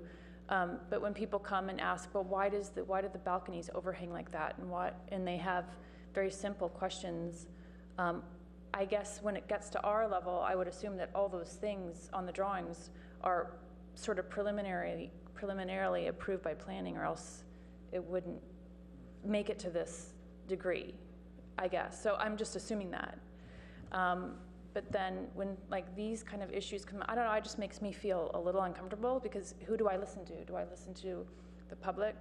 And it seems like a lot of those issues just kind of get, I don't know, someone starts talking about something else and it doesn't really get addressed. So, I mean, I feel concerned for the public and how they perceive the city and how they perceive these kind of review meetings. And I know it has to go to the ARB as well. But I think it's the challenge of the city to try to clarify that for us, for the applicants, and for the public, because this is confusing. These words are confusing. And I think I'm an architectural designer myself, and I can see how we can use this weakness of the written word to our benefit. And why wouldn't you? I mean, we all do it. I'm just saying, I'm just putting it on the table. I think it's a concern. So I think the city needs to address, every time something like this comes up, I think the city needs to take a second look at how it's worded. And if it is confusing like this is, the city has the power to rewrite it and to make it more clear. I'm not sure. And I think we all just fumble around in this confusion because no one really knows the answer. And I'm not saying that, I mean, the applicant has done a fabulous job. I think it's a beautiful project. I don't have a problem with it. I think it's a great contribution, but someone else can look at it and say, well, that's totally unfair. They shouldn't be able to do all that. So I just think we need to listen to all that, and I think it's the challenge of the city to make it more clear to all of us. And it's not, any of us in particular, but I think it would help if we had more support in that direction to understand these codes and ordinances. That's all. David wanted. So as a further comment to Margaret's concern, I approach review of these projects with the assumption that staff, and that's all the city staff, is going to review code compliance, legal compliance, and that you're bringing these projects to us as having met those concerns. That doesn't mean the public's concerns aren't legitimate, and I hear them today. We heard about traffic, we hear about the increased volume, but I'm assuming again that both with the architectural firm that brought this to us, very experienced, they know these projects very well, and the staff, I mean, as staff members, you people are immersed in this, that I'm assuming, and I think I can feel confident that you've already done this. Our expertise is to apply the Secretary of Interior standards. I think that this project meets all the standards. And again, that's an interpretation that each of us makes when we look at these plans. So I'm comfortable moving forward with this project based on those assumptions. And they're just that, they're just assumptions. Thank you, everybody. So we need to we have a motion started, and is it still in effect? Or I don't think we have a motion. I thought someone started, weren't you motioning, Beth? No, she modified the first Well, part. I modified the first one, and then I asked about compatibility. but I Okay, so think were you that- going to do a motion or some? Well, I would like to recommend, as page 1, number 2, that the Architectural Review Board and the Development of Planning and Community Environment find the proposed scope of rehabilitation of 261 Hamilton Building meets the definition of historic rehabilitation as set forth in the municipal code. Shall I continue to read it, or There's just one more sentence, so. what? Might as well one more sentence. Just this one more sentence. Municipal Code 18.18.030B, which is attachment A, and that the proposed historic rehabilitation plan complies with the Secretary of Interior standards for rehabilitation and guidelines for rehabilitating historic buildings as presented in attachment B of the Secretary of Standards of Rehabilitation, and C, the Secretary's standards subject to conditions of approval in attachment D. And I would like to add that the new construction appears to comply with the Secretary of Interior standards for compatibility. Okay. Is there a discussion, a motion? Second? Mr. Chairman, I'd like to make a friendly amendment that we note in this motion that the 5 arched-up windows are not going to have awnings. Is that correct? Right. Because there's a discrepancy between what we saw on the projection and what's in our plans. So, Dennis. There are 4 of them. 4. Okay. I counted 5 on the plans, but I guess I'm miscounting. 5 arched-up windows. Oh, there's one on the alley. Yes. Thank you. Okay. You're right. So maybe it's clear to say all arched-up windows will not have awnings. Pointed arched-up windows. Pointed. I will accept that friendly amendment. Good. Thank you. It's a good one. And that was a second on your part. I'll second the motion. Okay. So we have a motion and a second to approve the staff recommendations with some exceptions. I don't know if need any other discussion? Just basically, I think it's a great project. Okay. Well, then we'll. So needed. Mark. Yeah, thank you. I plan to vote in support of this motion. And one of my main reasons for voting to support it is how clearly this meets the Secretary of Standards number 9 about compatibility and differentiation.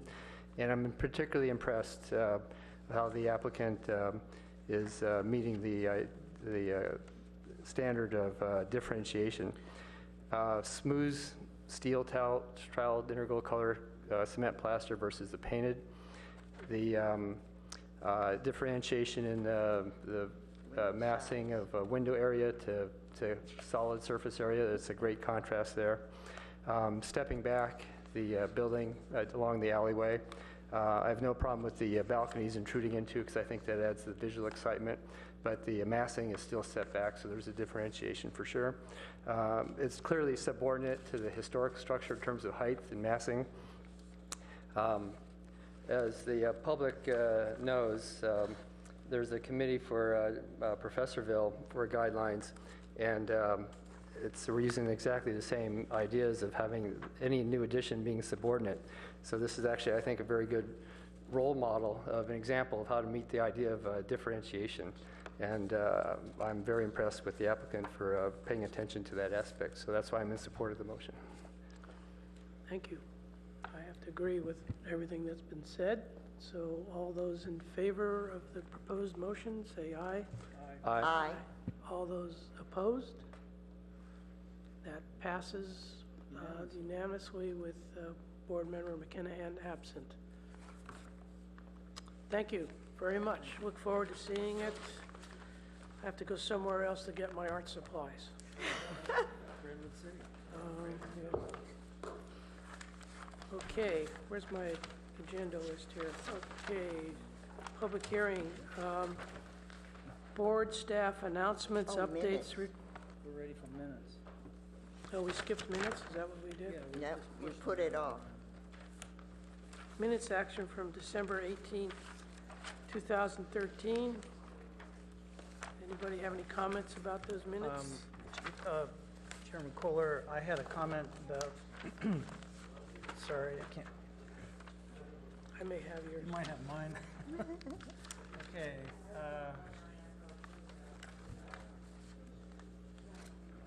There was a second in the minutes from the 18th, seconded by board member, and that under sort of midway down through the second page, HRB draft guidelines were provided to the city staff. Board Chair Bernstein moved, seconded by board member blank. So since this is a record, we probably ought to have the board member who I think it seconded was this. Ron Blank. That was the only correction that I saw might be appropriate. I don't have those. And I had one correction. My memory is that we voted first on the chair when it says board item election of the HRB chair. We voted first on the chair, and then we voted on the vice chair. No, I don't have my copy. Sounds good. I had here, somehow I have two copies. This is today. Yeah, that's what I'm saying. It's okay. That sounds like an acceptable correction. Minutes, okay, yeah. Stephen, the only other thing, I'm sure this is just a typo, that it said that Beth moved and Pat seconded, and there's a question mark after her name. I'm sure that's just a typo. Yeah, I think that's absolutely. All right. Great. So we've with done those, I'll move to approve the minutes. Second. Second. All those in favor to approve the minutes? Aye. Aye. That passes with 6 voting yes and Board Member McKinahan absent. So board member announcements, updates, reports, comments. Members of the public may not speak.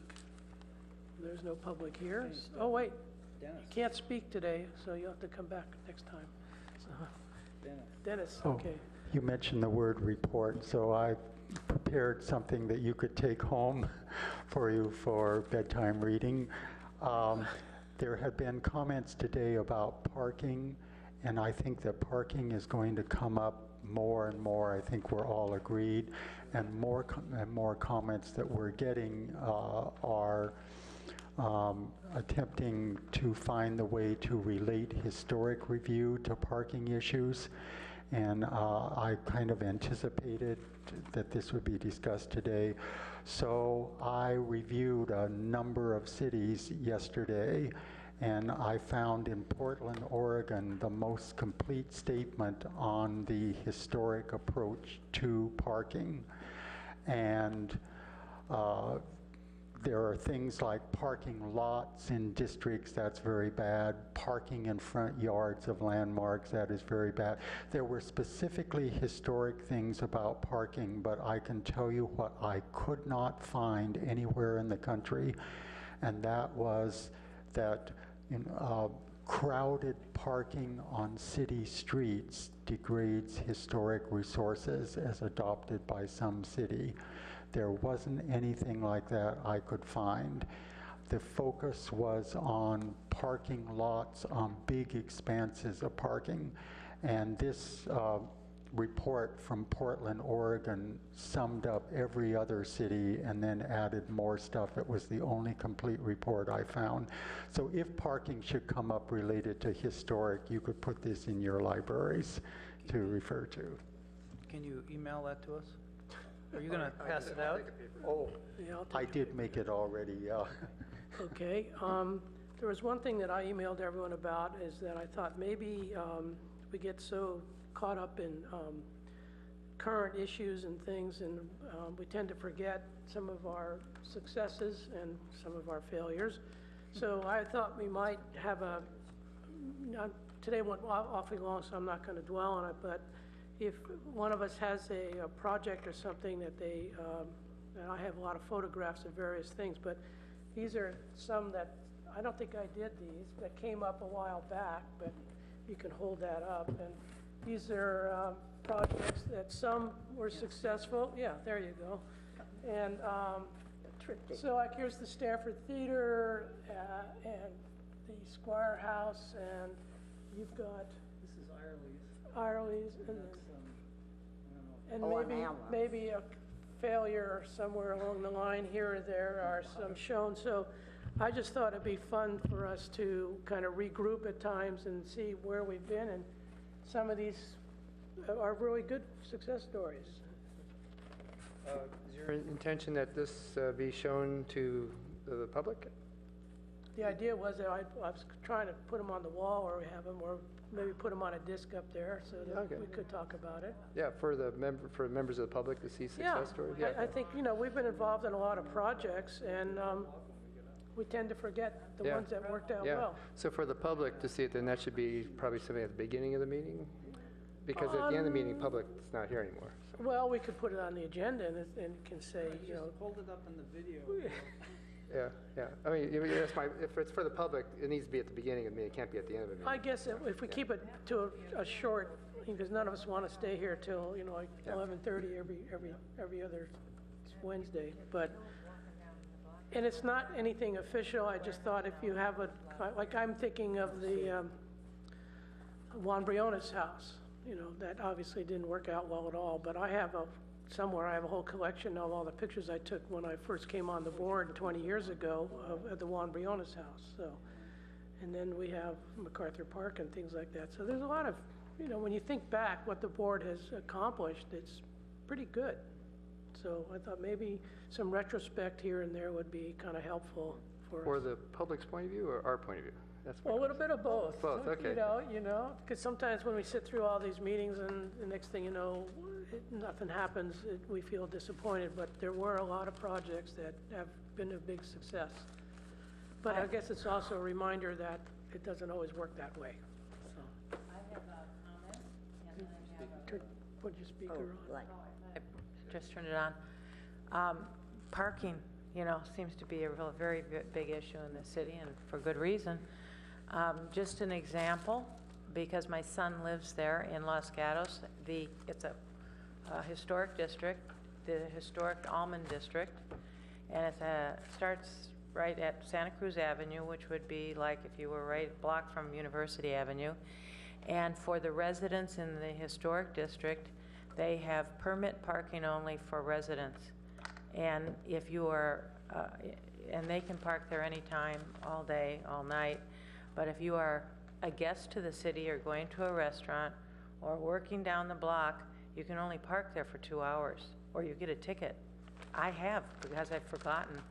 And then if you happen to have a party at your house, you get little special permits from the city. I say, well, I'm having a party and having 30 people in my backyard. And then the city kindly gives you permit parking for all your guests. So it works very well for the people who live there. And otherwise, they could never park in front of their house. Well, I think that'll be coming up. So yeah. That's their solution. Anything else from? Is anyone else here going to the State Preservation Fund. Yes, meeting, which is the week after? Yeah. Yes, I am too. Where I is don't it know this if time? Mike ever signed, no one else signed up? It's Silmar. It's at Silmar. Oh, And, okay, and Diane would sign you up if you wanted to go. okay. I'll look at that. So There's 22nd nothing- to the 20th through the 24th. Okay. If there's nothing else, then the meeting's adjourned. Thank you all for coming. Everyone out there, thank you.